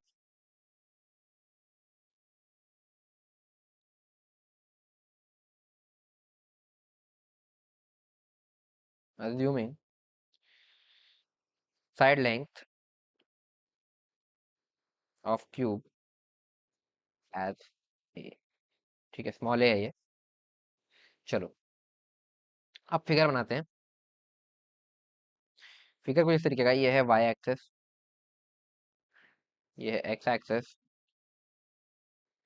ये है जेड एक्सेस। अब इसमें क्यूब बनेगा।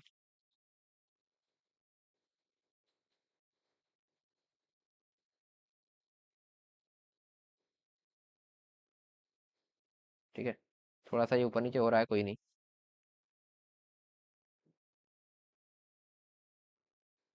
अब ये टेक्नोलॉजी का इस्तेमाल भाई, है ना, तुम्हें तो बनाना पड़ेगा पूरा।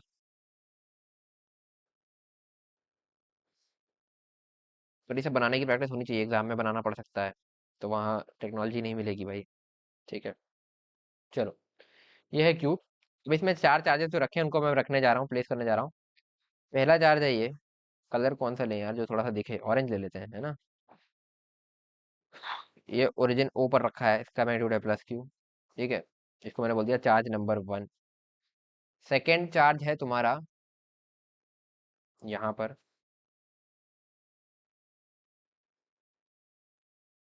इसका भी मैग्नीट्यूड क्यू ही है।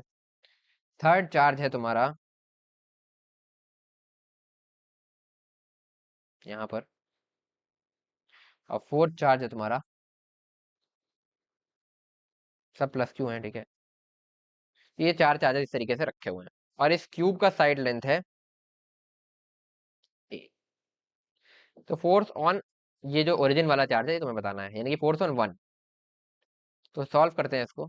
वैसे तुम इसको पहले खुद से ट्राई करो एक बार पॉज करके, हो जाए तो बहुत ही अच्छा है, नहीं होगा तो कोई बड़ी बात नहीं है, अभी फिर से अभी समझेंगे, क्योंकि थोड़ा सा पहले ही क्यूब वाला क्वेश्चन कर रहे हैं, तो हो सकता है थोड़ा दिक्कत आए। तो एक बार तुम पॉज करके ट्राई करो, ठीक है। आई थिंक विजिबल है, ट्राई करो, फिर उसके बाद मैं तुम्हें बताता हूँ।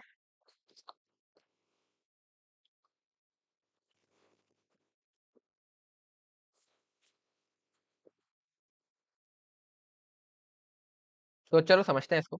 ठीक है, तो हमें लिखना है फोर्स ऑन 1। तो फोर्स ऑन 1 जो होगा, that is equal to force on 1 due to 2 plus force on 1, superposition principle लगा रहे हैं, due to 3 plus force on 1 due to 4। तो तीनों की वजह से हम इसको ऐड करेंगे।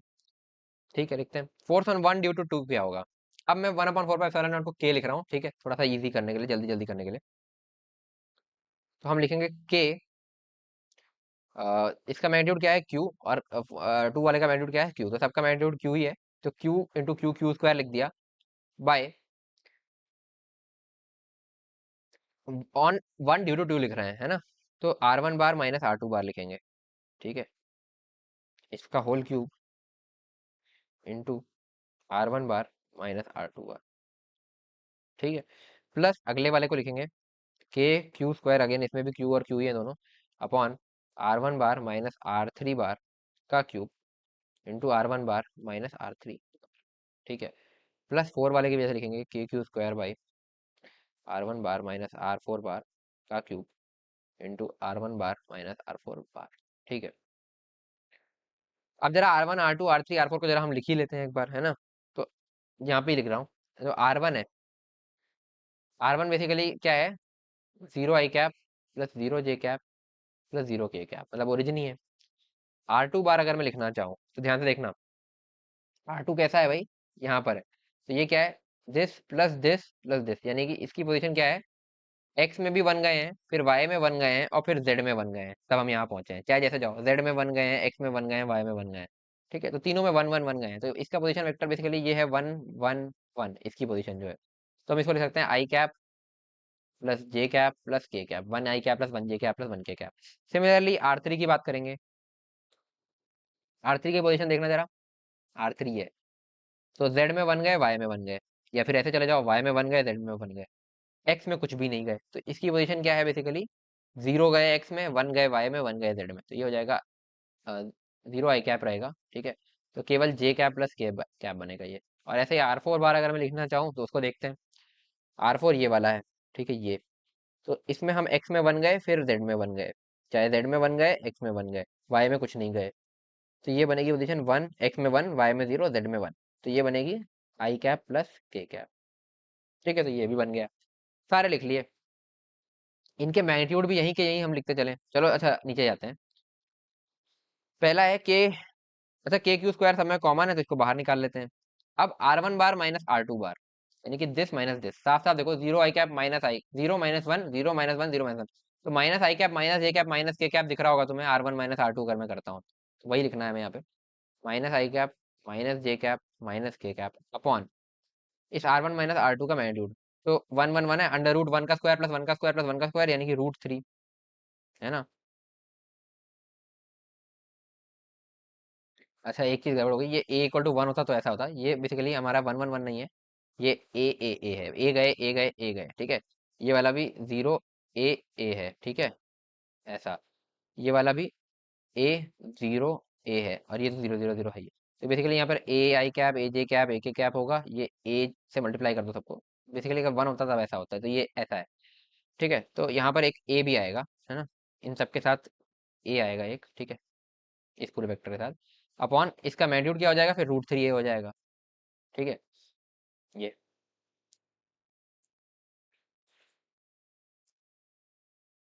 और इसका हमें क्या लेना था, यहाँ पे क्यूब लेना था, ठीक है, मैग्नीट्यूड का,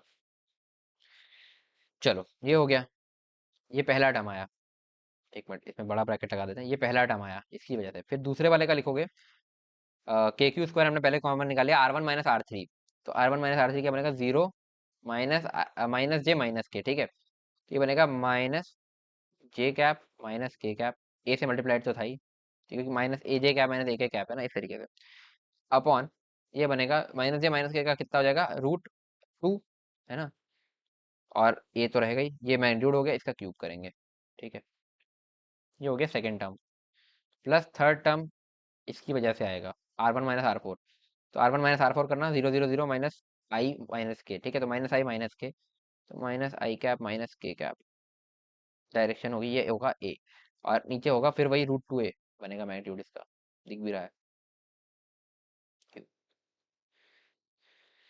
चलो थोड़ा सिंप्लीफाई और करते हैं, तो देखो यहाँ से जो बनेगा, यहाँ से एक ए क्यूब आएगा, यहाँ से एक ए आएगा, ठीक है, तो बेसिकली नेट में नीचे क्या रहेगा, ए स्क्वायर, इसमें भी ए स्क्वायर, इसमें भी ए स्क्वायर, इसमें भी ए स्क्वायर, तीनों में ए स्क्वायर तो आएगा ही, तो उसको बाहर निकाल देते हैं, k Q square by A square, ऐसा कर देते हैं पहले तो, ठीक है, ये कैसे किया, ये ए था, और यहाँ पर एक जो √3 को भी छोड़ो, ए का क्यूब तो ए क्यूब आएगा, तो ए क्यूब ए से कैंसिल आउट करके डिनोमिनेटर में ए स्क्वायर बचेगा। सिमिलरली इसमें भी डिनोमिनेटर में ए स्क्वायर बचेगा, इसमें भी ए स्क्वायर बचेगा, उसी ए स्क्वायर को मैंने पहले ही बाहर निकाल लिया।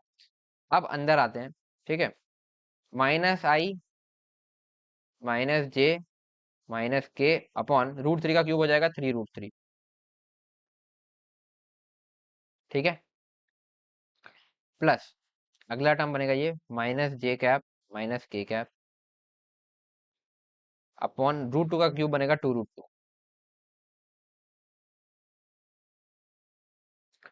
प्लस अगला टर्म बनेगा -i cap -k cap upon √2 का क्यूब बनेगा 2√2।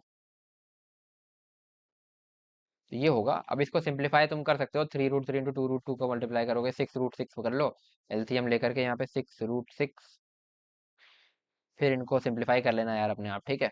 जो भी आंसर हो देख लेना अपना, ठीक है। तो सॉल्व तो ये हो ही गया, अब मैथमेटिक्स बची है थोड़ी सी, और क्यू स्क्वायर ये रहेगा। इस तरीके से तुम इसको लिख सकते हो, नेट फोर्स। तो अच्छा क्वेश्चन था ये, थोड़ा सा लेंदी था। आगे बढ़ते हैं। तो यार आगे बढ़ते हैं, तो अपना अगला क्वेश्चन लेते हैं, ठीक है। तो क्वेश्चन नोट करो। Two free point charges two free point charges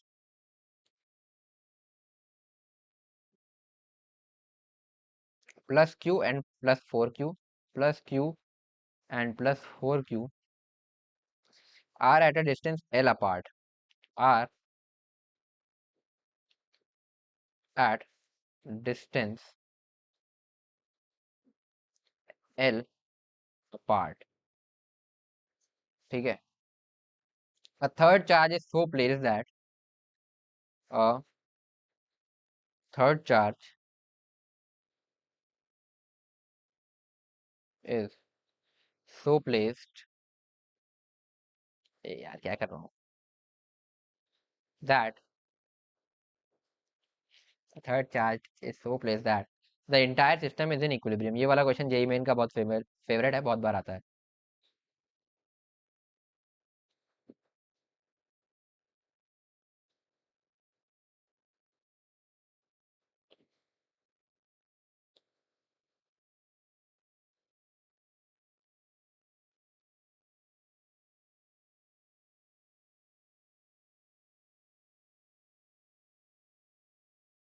ठीक है, entire system is in equilibrium.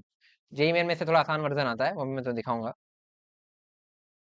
Find its magnitude,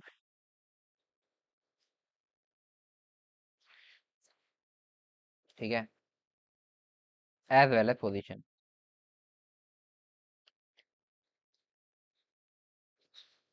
चलो, तो बेसिकली ये कहना क्या चाह रहा है, ध्यान समझना। हमारे पास ये बोल रहा है two free point charges +q and +4q are at a distance L part. तो एक चार्ज है हमारे पास +q, इससे L दूरी पर, थोड़ा सा लंबा बना देते हैं इसको, L दूरी पर हमारे पास एक और चार्ज है +4q। तो अभी इस केस में क्या हो रहा होगा कि दोनों पॉजिटिव चार्जेस हैं, तो तुम ध्यान दे सकते हो, इस पर इधर कुछ फोर्स लगेगा, इस पर इधर कुछ फोर्स लगेगा, और दोनों एक दूसरे को रिपेल कर रहे होंगे। ये कह रहा है कि हम इसमें एक थर्ड चार्ज और रख दें, ठीक है। तो थर्ड चार्ज हम इसमें एक और रख दें, वो पॉजिटिव है कि नेगेटिव इसके बारे में इसने कोई कमेंट नहीं किया है। थर्ड चार्ज और रख दें, और उसके बाद हम बताएं कि मतलब उस चार्ज को हम कहाँ रखेंगे और उसका क्या मैग्नीट्यूड होगा, सच दैट ये पूरा सिस्टम इक्विलिब्रियम में हो, यानी कि वो पर्टिकुलर जो चार्ज रखें उस पर भी कोई नेट फोर्स ना हो, इस पर भी कोई नेट फोर्स ना हो, और इस पर भी कोई नेट फोर्स ना हो। चलो समझते हैं। तो अब इसके लिए हमें ये चार्ज कहाँ रखना होगा पहले समझो, ठीक है। जो हम एक्सटर्नल चार्ज आएंगे, पहली बात, अगर हम यहाँ पर रखें, बीच में कहीं रखें, सॉरी अगर हम बाहर कहीं रखें, लेट से यहाँ रखते हैं, है ना। तो यहाँ पर अगर मैं एक पॉजिटिव चार्ज रखूंगा, तो वो खुद तो दोनों से रिपेल हो रहा होगा, ठीक है, समझ रहे हो बात को। इन दोनों से रिपेल हो रहा होगा, इधर भाग जाएगा, तो वो खुद ही इक्विलिब्रियम में नहीं हो पाएगा, तो पॉजिटिव चार्ज यहाँ पर रखना पॉसिबल नहीं होगा। चलो ठीक है। नेगेटिव चार्ज यहाँ रखूँ तो, नेगेटिव चार्ज यहाँ रखूंगा तो वो इससे भी अट्रैक्ट होगा और इससे भी अट्रैक्ट होगा, तो वो खुद बेचारा इधर भागना चाहेगा। क्या ये पॉसिबिलिटी है? नहीं है। तो चाहे पॉजिटिव हो चाहे नेगेटिव हो, क्या हम यहाँ पर रख सकते हैं, मतलब इसकी लाइन ज्वाइनिंग को अगर मैं एक्सटेंड कर दूं, एक्सटेंड कर ही देता हूँ यार वरना कंफ्यूजन होगी, ठीक है, इस तरीके से। तो चाहे पॉजिटिव चार्ज हो चाहे नेगेटिव चार्ज हो, क्या हम यहाँ पर रख सकते हैं बाहर की तरफ ना। यहाँ पर देखो भाई, सिमिलर केस बनेगा, पॉजिटिव रखा तो दोनों से रिपेल होगा और इधर भाग जाएगा, नेगेटिव रखा तो दोनों से अट्रैक्ट होगा, इधर आ जाएगा। तो क्या ये इक्विलिब्रियम में रह पाएगा? नहीं। तो चाहे पॉजिटिव हो चाहे नेगेटिव चार्ज हो, हम यहाँ भी नहीं रख सकते, हम यहाँ भी नहीं रख सकते, बीच में हमें रखना पड़ेगा कहीं। चलो, बीच में कहीं रखना पड़ेगा। तो कहाँ रखें भाई? लेट से हम इस पोजीशन को ओरिजिन मान लेते हैं, ओरिजिन जीरो बोल देते हैं। यहाँ से एक्स डिस्टेंस पर हमने ये चार्ज, एक सेकेंड, यहाँ से एक्स डिस्टेंस पर हमने ये चार्ज रख दिया और इसको मैंने बोल दिया प्लस क्यू। सॉरी, क्यू बोल देता हूँ, प्लस नहीं, प्लस माइनस तो अभी आएगा इसका, ठीक है। ये हो गया। अब एक चीज बताना, अगर ये पॉजिटिव चार्ज होगा, ये वाला चार्ज अगर पॉजिटिव चार्ज होगा तो इससे भी रिपेल होगा और इससे भी रिपेल होगा, ठीक है। तो इसलिए इक्विलिब्रियम में आ जाएगा, अच्छी बात है, ठीक है। और अगर क्या कहते हैं, तो ये इक्विलिब्रियम में आ जाएगा। बट अगर ये पॉजिटिव होगा तो जरा आप इस चार्ज को देखना ध्यान से। तो ये वाला भी पॉजिटिव हो गया और ये वाला भी पॉजिटिव हो गया, है ना, मतलब ये प्लस स्मॉल क्यू भी पॉजिटिव हो गया और ये भी पॉजिटिव हो गया। तो इस वाले चार्ज पर पहले इस प्लस क्यू की वजह से एक रिपल्शन आ ही रहा था, अब एक रिपल्शन और आ गया भाई। तो ये अब और भागना चाहेगा, तो क्या ये इक्विलिब्रियम में आ पाएगा? नहीं। सिमिलर एनालॉजी से तुम ये भी देख सकते हो कि अगर यहाँ पर हम इसको प्लस चार्ज बोलते हैं, इसको हम प्लस चार्ज रखते हैं यहाँ पर। तो पहले क्या था जब हम इसको नहीं रख रहे थे, कि इस छोटे वाले पर, इस मतलब इस प्लस स्मॉल क्यू पर, इस प्लस फोर क्यू की वजह से एक रिपल्सिव फोर्स आ रहा था। अब हम ये रख देंगे तो एक रिपल्सिव फोर्स इसकी वजह से भी आ जाएगा, तो और बढ़ जाएगा। तो ये और इधर भागना चाहेगा, तो क्या ये इक्विलिब्रियम में कभी आ पाएगा? नहीं। तो इसका मतलब क्या हुआ कि यहाँ पर हम प्लस भी नहीं सकते, तो यहाँ पर हमें कुछ नेगेटिव चार्ज, ये हमारा नेगेटिव चार्ज होना चाहिए। समझे बात को? नेगेटिव चार्ज होगा तब क्या होगा, नेगेटिव चार्ज होगा तो इस पर तो देखो, इस नेगेटिव चार्ज पर इसकी वजह से नेगेटिव इस तरफ लगेगा। या चलो मैं इसको विद माइनस लगा ही देता हूँ, ठीक है, माइनस क्यू टाइप का चार्ज होगा, तो मतलब बेसिकली नेगेटिव चार्ज होगा। तो अब प्लस माइनस इसलिए लगा दिया ताकि तुम्हें विजुलाइज हो जाए। तो इसकी वजह से इस पर होगा अट्रैक्टिव फोर्स इस तरफ, और इसकी वजह से इस पर होगा अट्रैक्टिव फोर्स इस तरफ, तो इस पर नेट फोर्स जीरो हो सकता है, ठीक है। अब इस पर जो होगा, इस प्लस क्यू की वजह से पहले रिपल्सिव था इधर राइट, मतलब पॉजिटिव डायरेक्शन में। बट अब क्योंकि ये नेगेटिव चार्ज आ गया तो ये एक अट्रैक्टिव फोर्स लगाएगा तो इधर हो जाएगा, तो क्या ये इक्विलिब्रियम में अब आ सकता है? आ सकता है। सिमिलरली इस चार्ज पर जब केवल ये था तो एक रिपल्सिव फोर्स था इधर, बट अब इसकी वजह से एक अट्रैक्टिव फोर्स भी आ गया जो कि इस तरफ है, तो अब क्या इस पर भी नेट फोर्स जीरो हो सकता है? हाँ, हो सकता है। तो अब कुल मिला के नेट फोर्स जीरो हो सकता है, तो अब हमारा चार्ज कुछ इस तरीके का नेगेटिव टाइप का बन गया। अब निकालना है ये एक्स डिस्टेंस क्या होगा, ठीक है, क्योंकि चार्ज और फिर मैग्नीट्यूड। तो अभी इतना समझ में आया कि पहली बात, यहाँ पर कोई चार्ज नहीं हो सकता, यहाँ पर हो ही नहीं सकता, होगा बीच में ही। अब बीच में भी पॉजिटिव नहीं हो सकता, केवल नेगेटिव हो सकता है, ठीक है। इतनी चीजें हमने इससे ड्रॉ कर ली अपने आप कंक्लूजन। चल, इस पर नेट फोर्स जीरो करते हैं, ठीक है। तो इस वाले की वजह से इस पर फोर्स होगी के small Q by x square, जो कि इस डायरेक्शन को मैं पॉजिटिव बोल रहा हूँ, ठीक है। तो यही होगी। और इसकी वजह से क्या होगी? माइनस के इंटू फोर क्यू। अच्छा, इसमें क्यू भी मल्टीप्लाई करना था ना, कैपिटल क्यू मल्टीप्लाई होगा दोनों में, ठीक है। एक minute, K Q capital Q, K four Q capital Q by, ये डिस्टेंस कितना है भाई? एल माइनस एक्स हो जाएगा, एल माइनस एक्स का स्क्वायर, ठीक है। यहाँ पे हमें बेसिकली वो वाला तरीका आसान लग रहा है जिसमें हमने बोला था कि डायरेक्शन जज कर लेंगे और मैग्नीट्यूड लिख लेते हैं, तो वही कर रहे हैं हम यहाँ पर। तो देख लिया हमने, डायरेक्शन इसका प्लस है इसका माइनस हो गया, ठीक है। चलो। हम्म, ओह सॉरी यार, ये अगर हम पॉजिटिव मान रहे हैं तो ये माइनस और ये प्लस होगा, समझ में आ रहा है? क्योंकि इसकी वजह से जो इस पर फोर्स आएगा वो इधर आएगा, और इसकी वजह से जो फोर्स आएगा वो इधर आएगा, अट्रैक्टिव फोर्स है ना, इस तरीके का। तो ये हो गया, ये नेट फोर्स हो गया इस पर, और ये तो होना चाहिए जीरो। जो जो कॉमन निकल रहा है काटो भाई, के काट दो, कैपिटल क्यू काट दो, स्मॉल क्यू काट दो, के काट दो, स्मॉल क्यू काट दो, कैपिटल क्यू काट दो, ठीक है। तो यहाँ से हम लिख सकते हैं कि four upon L minus X का स्क्वायर इज इक्वल टू, इसको राइट साइड ले जाओ, one upon X square. Done. ऐसे लिख सकते हैं four X square is equal to L minus X का होल स्क्वायर। दोनों साइड अंडर रूट करोगे तो यहाँ से लिख सकते हो टू एक्स, इसको प्लस माइनस कर देता हूँ, plus minus two X is equal to L minus X, है ना, किसी एक को करना तो इसको कर दिया। तो अगर प्लस वाला लेते हैं तो हम लिख सकते हैं L equal to three X, है ना, क्योंकि ये हो सॉरी ये ऐसा हो जाएगा L minus X is equal to two X, यानी कि L equal to three X, तो यहाँ से एक्स की वैल्यू आ जाएगी एल बाई थ्री। क्या ये परमिसिबल है? हाँ, ठीक है, पॉजिटिव है। जरा माइनस वाला लेके देखो, तो हम लिखेंगे minus two X is equal to L minus X, तो यहाँ से आएगा तुम्हारा minus two X plus X, minus X is equal to L, यानी कि X equal to minus L.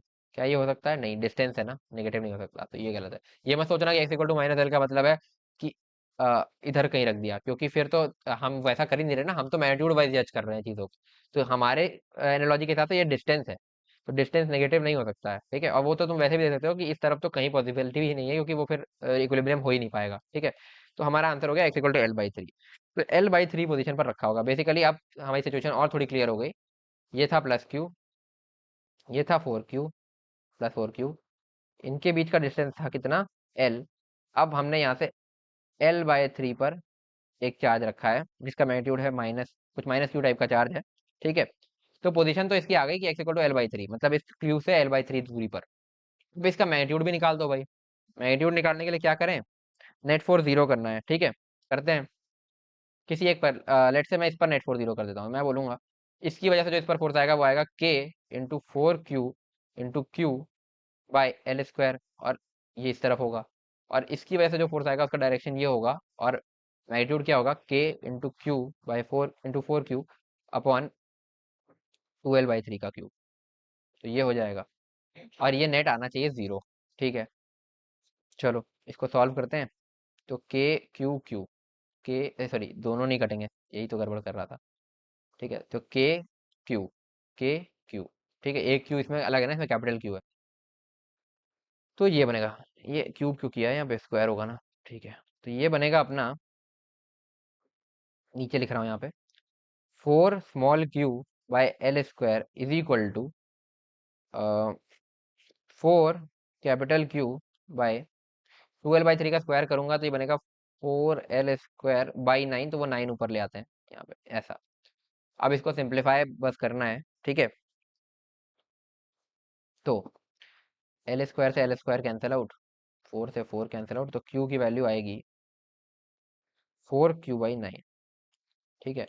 But हमने यहाँ पर माइनस साइन खुद से मान लिया था, तो एक्चुअली में जो Q की अगर मैं वैसे वैल्यू करूँ तो Q का आंसर होना चाहिए -4Q/9, क्योंकि जो स्मॉल क्यू है वो पॉजिटिव था, तो हम विद साइन नहीं ले रहे हैं ना, तो -4Q/9 हो जाएगा।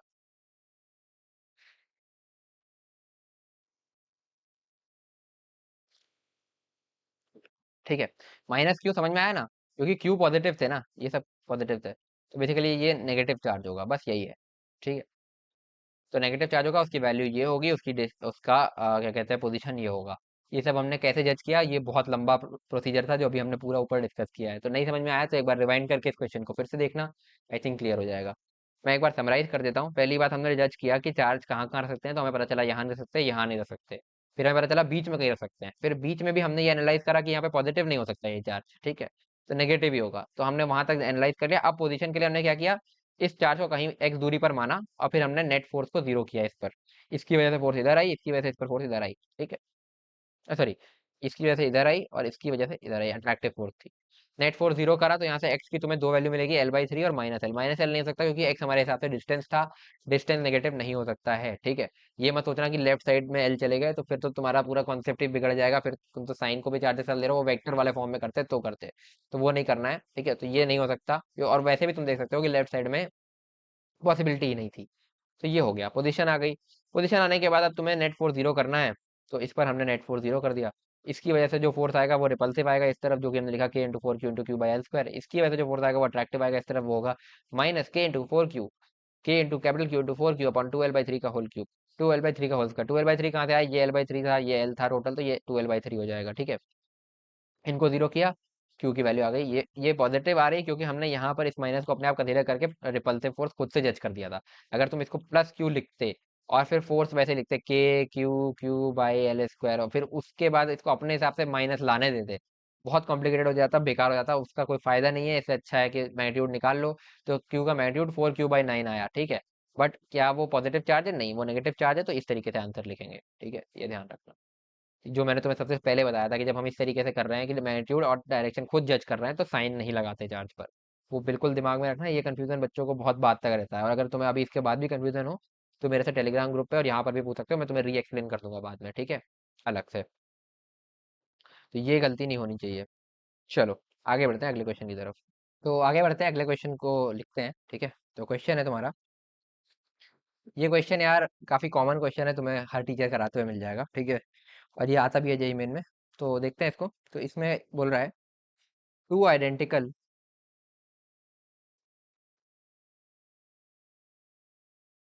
Small charge spheres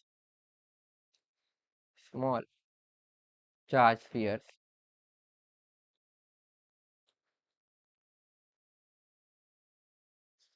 each having a mass small m, each having a mass small m, hang in equilibrium as shown in figure, hang in equilibrium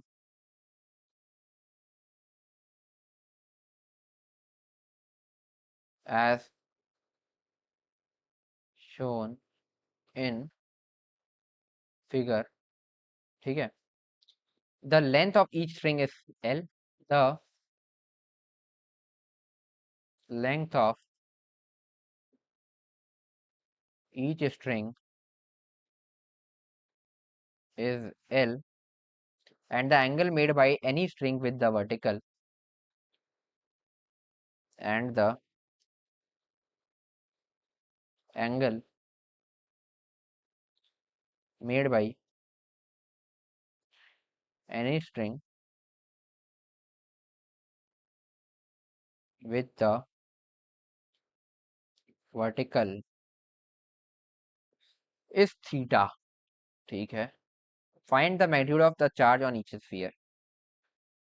Find the magnitude of charge on each sphere. ठीक है. और इसमें तुम्हें एक figure given है. Next page पे बना देता हूँ.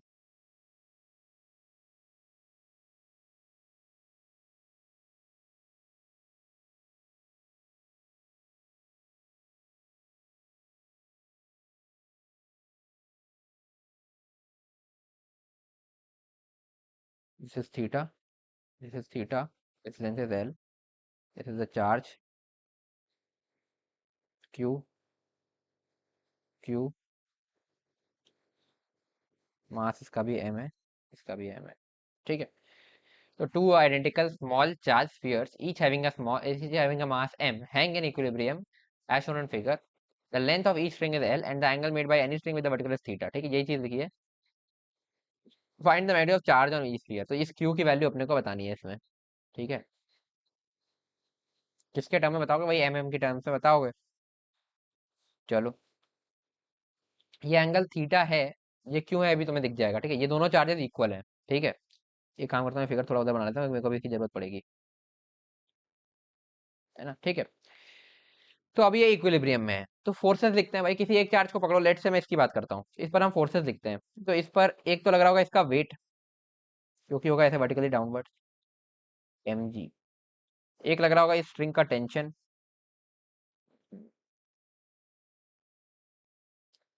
T. दूसरा तीसरा फोर्स जो होगा, क्योंकि ये सेम हॉरिजॉन्टल लेवल पर है, ये इसमें इसने लिख दिया था कि सेम एंगल थीटा है, सेम लेंथ एल है. तो देख भी सकते हो कि एल है और ये थीटा भी सेम है, तो ये लेंथ एल साइन थीटा हो जाएगी, ये भी एल साइन थीटा हो जाएगी, और ये वाली हाइट दोनों के लिए एल कॉस थीटा, दोनों सेम हाइट है, नीचे है यहाँ से. तो बेसिकली सेम हॉरिजॉन्टल लेवल पर है, ऐसा हम बोल सकते हैं. समझ में आया. क्योंकि ये एल है, ये थीटा, ये एल है, ये थीटा है, तो ये वाला हाइट दोनों के हिसाब से एल कॉस थीटा ही है. तो इसका वेरिएशन लोगे, ये भी एल कॉस थीटा, ये भी एल कॉस थीटा. तो ये सेम हॉरिजॉन्टल लेवल पर है. ठीक है. क्लियर. चलो. सेम हॉरिजॉन्टल लेवल पर है, तो इस पर जो फोर्स होगा हॉरिजॉन्टली इधर होगा. इलेक्ट्रोस्टैटिक फोर्स, दोनों पॉजिटिव चार्ज है. वो कितना होगा भाई एफ इलेक्ट्रोस्टैटिक. इसकी वैल्यू होगी के क्यू स्क्वायर, क्यू क्यू है ना, अपॉन ये वाला डिस्टेंस. लेट से इसको मैं बोल देता हूँ डी, डी स्क्वायर. ठीक है. अगर ये डी है, तो इसके आधे को मैं बोलता हूँ डी बाई टू, है ना.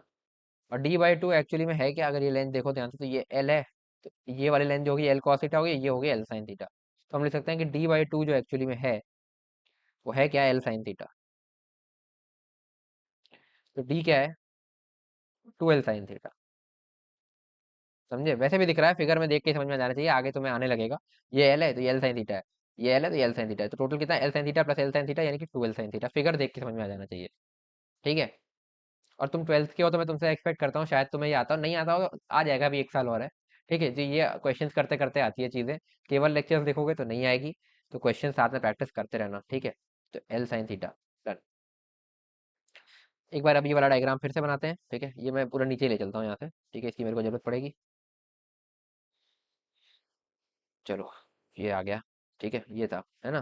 तो एम जी, ये हो गया ये, और ये हो गया टेंशन, ठीक है। अब कुछ कंपोनेंट ऑपोनेंट लिया जाए भाई। ये एंगल थीटा था, ठीक है। तो मुझे लग रहा है कि टी का ही कंपोनेंट ले लिया जाए, सबसे बढ़िया रहेगा। तो यहाँ से एक ऐसे मैं वर्टिकल ड्रॉ करता हूँ, तो ये एंगल भी थीटा हो जाएगा। इस टी के कंपोनेंट अगर मैं लूंगा, तो एक आएगा इधर, ये होगा टी कॉस थीटा, दिख रहा होगा तुम्हें फिगर से। और जो इधर आएगा ये बनेगा टी साइन थीटा। अब ये बोल रहा है कि ये इक्विलिब्रियम में है, ठीक है। इक्विलिब्रियम में है तो हम बोल सकते हैं T sine theta is equal to F electrostatic, और T cos theta is equal to m g. Divide करोगे इन दोनों को तो तुम्हें मिलेगा, टी टी कैंसिल आउट, मिलेगा टैन थीटा। ऐसे लिखता हूँ, tan theta is equal to F electric by m g, है ना। तो एफ इलेक्ट्रिक की वैल्यू आ जाएगी तुम्हारी एम जी टैन थीटा, है ना। और इसकी वैल्यू हमने यहाँ से लिखी थी के Q square by D cube, या सॉरी के क्यू स्क्वायर बाई, ये डी स्क्वायर है। डी स्क्वायर क्या होगा, डी तुम्हारा था 12 साइन थीटा, यानी कि 12 साइन थीटा का स्क्वायर हो जाएगा ये, 12 साइन थीटा का होल स्क्वायर।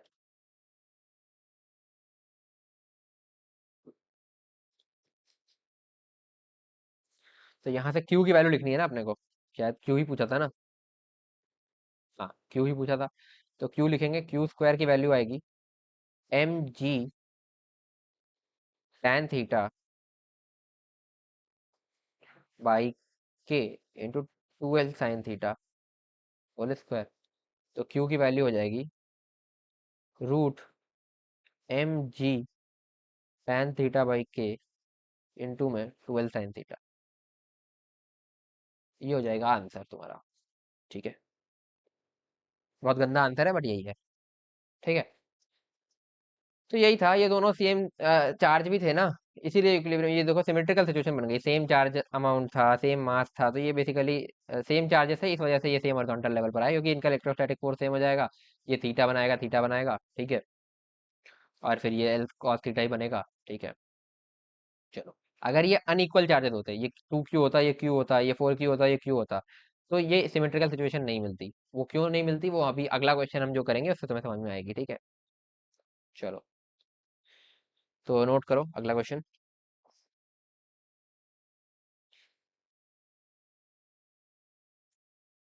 थोड़ा सा अच्छा क्वेश्चन है। Two small charge balls, two small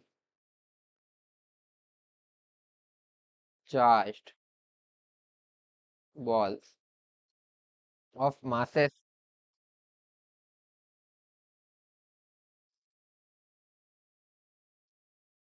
m1 equal to 2m and m2 equal to m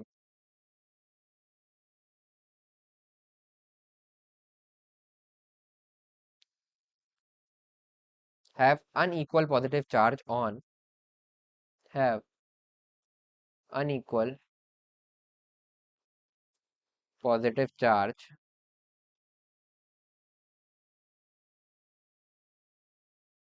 on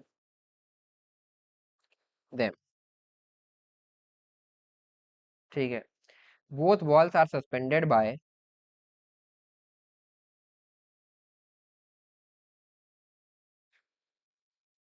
both balls are suspended by two strings of unequal length, two strings of unequal length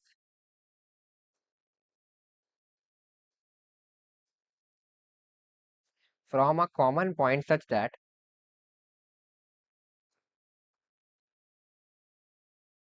from a common point such that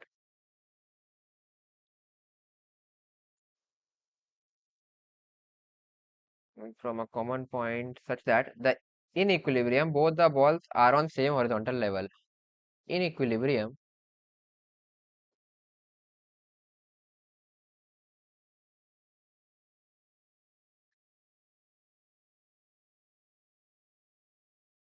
both the balls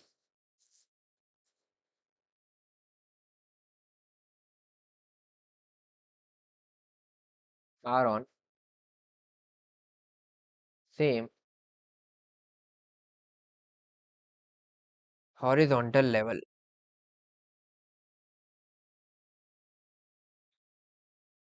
The angle between the two strings is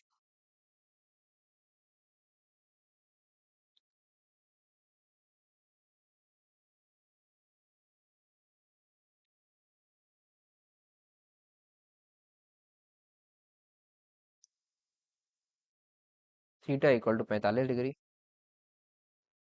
in this position.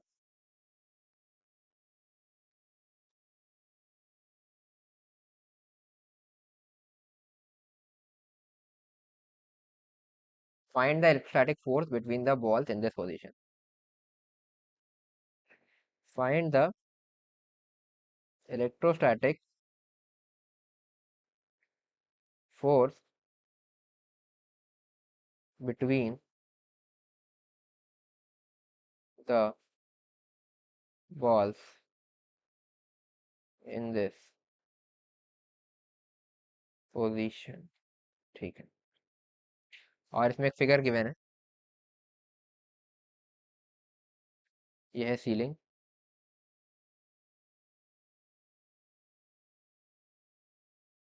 ये है M1, ये है M2, ये same horizontal level पर है। ठीक है, ये तो ठीक है, और ये एंगल है 45 डिग्री। चलो, तो इस क्वेश्चन में क्या बोल रहा है देखो ध्यान से।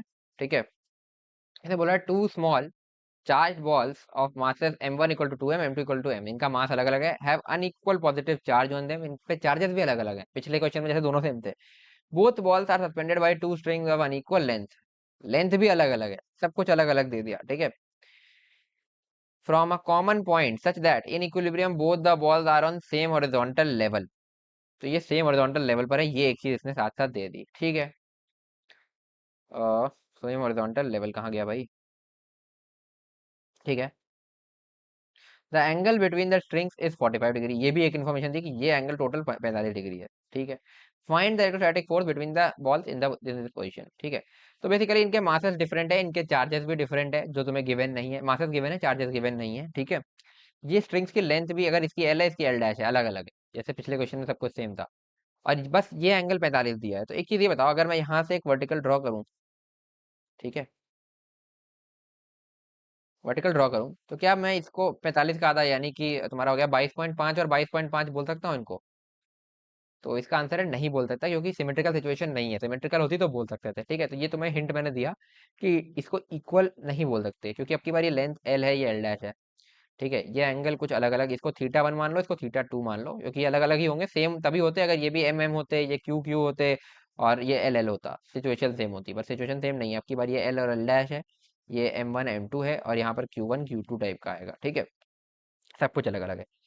ठीक है, इतना पता है बस हमें, बस इन्फॉर्मेशन इसके अलावा क्या है कि अगर ये थीटा 1 है और ये थीटा 2 है, देखो ना ध्यान से, लिख देता हूँ। अगर ये थीटा 1 है, ये थीटा 2 है, तो हमें बस एक इन्फॉर्मेशन है कि थीटा 1 प्लस थीटा 2 मिला करके 45 डिग्री होना चाहिए। बाकी जिस तरीके से हमने पिछले क्वेश्चन को अप्रोच किया, फोर्सेज इक्वेट करके, इक्विलिब्रियम में यही है, जिस तरीके से अप्रोच किया उसी तरीके से इसमें हमें अप्रोच करना है। ठीक है, तो ये क्वेश्चन तुम्हारा होमवर्क है। तो इसमें तुम्हें बताना क्या था क्वेश्चन में, ध्यान से देख लेना। Electrostatic force between the balls, तो एफ इलेक्ट्रोस्टैटिक क्या है। ठीक है, ये तुम्हें बताना था, इसका मैग्नीट्यूड बेसिकली। तो ये तुम्हारा होमवर्क है, अगर आंसर आ जाए तो इसी वीडियो में कमेंट कर देना, अदरवाइज टेलीग्राम ग्रुप पे मेरे को सोल्यूशन भेज देना कि तुमने कर लिया है, तो मुझे पता चल जाएगा कितने लोग सीरियसली कर रहे हैं। नहीं हो रहा है तो डाउट कमेंट कर देना कि इस क्वेश्चन में क्वेश्चन नंबर, लाइक जो भी क्वेश्चन है, ठीक है, मतलब टाइम स्टैम्प डाल के, टाइम स्टैम्प, है ना, और उसके आगे लिख देना डाउट। ठीक है, ये कमेंट कर देना, और सॉल्व हो जाए तो आंसर लिख देना। ठीक है, तो मुझे पता चल जाएगा कितने लोग इस पॉइंट तक वीडियो देख रहे थे और सीरियस है। ठीक है, और बाकी अगर तुम्हारा आंसर पूरा आंसर आ जाता है तो तुम मेरे साथ सोल्यूशन भी शेयर कर सकते हो टेलीग्राम ग्रुप पे, बाकी लोगों की भी हेल्प हो जाएगी। ठीक है, तो ये है, और अगर तुम्हारा रिस्पॉन्स अच्छा रहेगा तभी मैं इसको वीडियो सोल्यूशन करके बताऊंगा, अदरवाइज मैं इसका सोल्यूशन भी दे सकता हूँ तुमको, वरना तुम्हें होमवर्क है तुम्हारा, मैं नेक्स्ट क्लास में डिस्कस करूंगा। अगर तुम लोग पूछोगे तो, नहीं पूछोगे तो हम आगे बढ़ जाएंगे अगले टॉपिक पे। ठीक है, तो this is your homework for next class. ठीक है, तो ट्राई करना इसको, अच्छा क्वेश्चन है। नहीं भी होता तो कोई बड़ी बात नहीं, क्योंकि बहुत ही अच्छा क्वेश्चन है, एडवांस लेवल क्वेश्चन है ये। ठीक है, तो नहीं होगा तो भी कोई दिक्कत नहीं, अगली क्लास में हम डिस्कस कर लेंगे, बस तुम्हें डाउट कमेंट करना है। अगर कुछ भी कमेंट नहीं आया, रिस्पॉन्स ही नहीं आया तुम्हारा, तो फिर क्या मतलब है ऐसा क्वेश्चन कराने का, फिर अगले आगे बढ़ जाएंगे, ठीक है। इजी लेवल तो हम सारा कुछ कर ही चुके हैं, इजी लेवल के अच्छे लेवल के भी कर चुके हैं, ये थोड़ा अबव एडवांस लेवल है, थोड़ा दिमाग लगाने वाला क्वेश्चन है, ठीक है। तो इसको मैं तभी डिस्कस करूंगा अगर तुम लोगों का रिस्पॉन्स आएगा तो, या तो आंसर कमेंट करो, या तो नहीं आ रहा तो डाउट कमेंट करो, ठीक है। तो सही है यार। तो ये क्वेश्चन तुम्हारा होमवर्क, इसको करके लाना। तो आई होप तुम्हें आज जितना अच्छे से समझाया, अच्छे से समझ में आया होगा, कूलम्स लॉ अब तुम्हें क्लियर हो गया होगा, क्योंकि एकदम बिल्कुल फाउंडेशन है चैप्टर का। ये लेक्चर क्लियर नहीं हुआ तो आगे तक दिक्कत आएगी, और अगर ये क्लियर हो गया है तो बढ़िया है यार, मौज करो, ठीक है। तो ये तुम्हारा होमवर्क हो ही गया। इसके अलावा तुम्हारा होमवर्क सेंगेज से भी आज है, ठीक है। तो होमवर्क सेंगेज से क्या क्या है, लास्ट टाइम मैंने तुम्हें दे दिया था, कहाँ से, कॉन्सेप्ट एप्लीकेशन एक्सरसाइज 1.1 तक, तो उसके आगे के जितने भी इलस्ट्रेशन है उसके बाद कूलम्स लॉ चालू होता है। तो इसमें होमवर्क है तुम्हारा इलस्ट्रेशन नंबर 1.7 से लेकर के, ये सारे ही कर सकते हो तुम। 1.7 से लेकर के 1.2, तो थोड़ा ज्यादा है तो तुरंत अगले लेक्चर तक शायद ना हो पाए, तो तुम आगे तक करते रहना, बट होमवर्क अब तुम इतना कर सकते हो, ठीक है। और कॉन्सेप्ट एप्लीकेशन एक्सरसाइज 1.2 पूरी, ये पूरा कर सकते हो अब तुम, ठीक है। तो ठीक है यार, आई होप मैंने तुम्हें जितना समझाया है अच्छे से समझ में आया होगा। अगर कोई भी डाउट है तो तुम कमेंट सेक्शन में पूछ सकते हो, साथ में टाइम स्टैम्प डाल देना कि किस पॉइंट पर तुम्हें डाउट आया था। इसके अलावा तुम अपने डाउट्स आपस में टेलीग्राम ग्रुप पे भी डिस्कस कर सकते हो, अगर तुमने अभी तक वो ज्वाइन नहीं किया है तो जल्दी से जाके ज्वाइन कर लो। लिंक तुम्हें वीडियो के डिस्क्रिप्शन में मिल जाएगा, क्योंकि तुम्हें नोट्स भी वहीं मिलेंगे, सारा होमवर्क भी वहीं मिलेगा, और हमारे डाउट डिस्कशन भी वहीं चलेंगे। तो ठीक है यार, आई होप तुम्हें आज की वीडियो पसंद आई, अगर पसंद आई तो वीडियो को लाइक करना यार, जितना हो सके अपने दोस्तों के साथ शेयर करो, और अगर तुमने अभी तक चैनल को सब्सक्राइब नहीं किया है तो जल्दी से सब्सक्राइब कर लो। तो मिलते हैं यार नेक्स्ट वीडियो में, till then stay motivated and keep studying.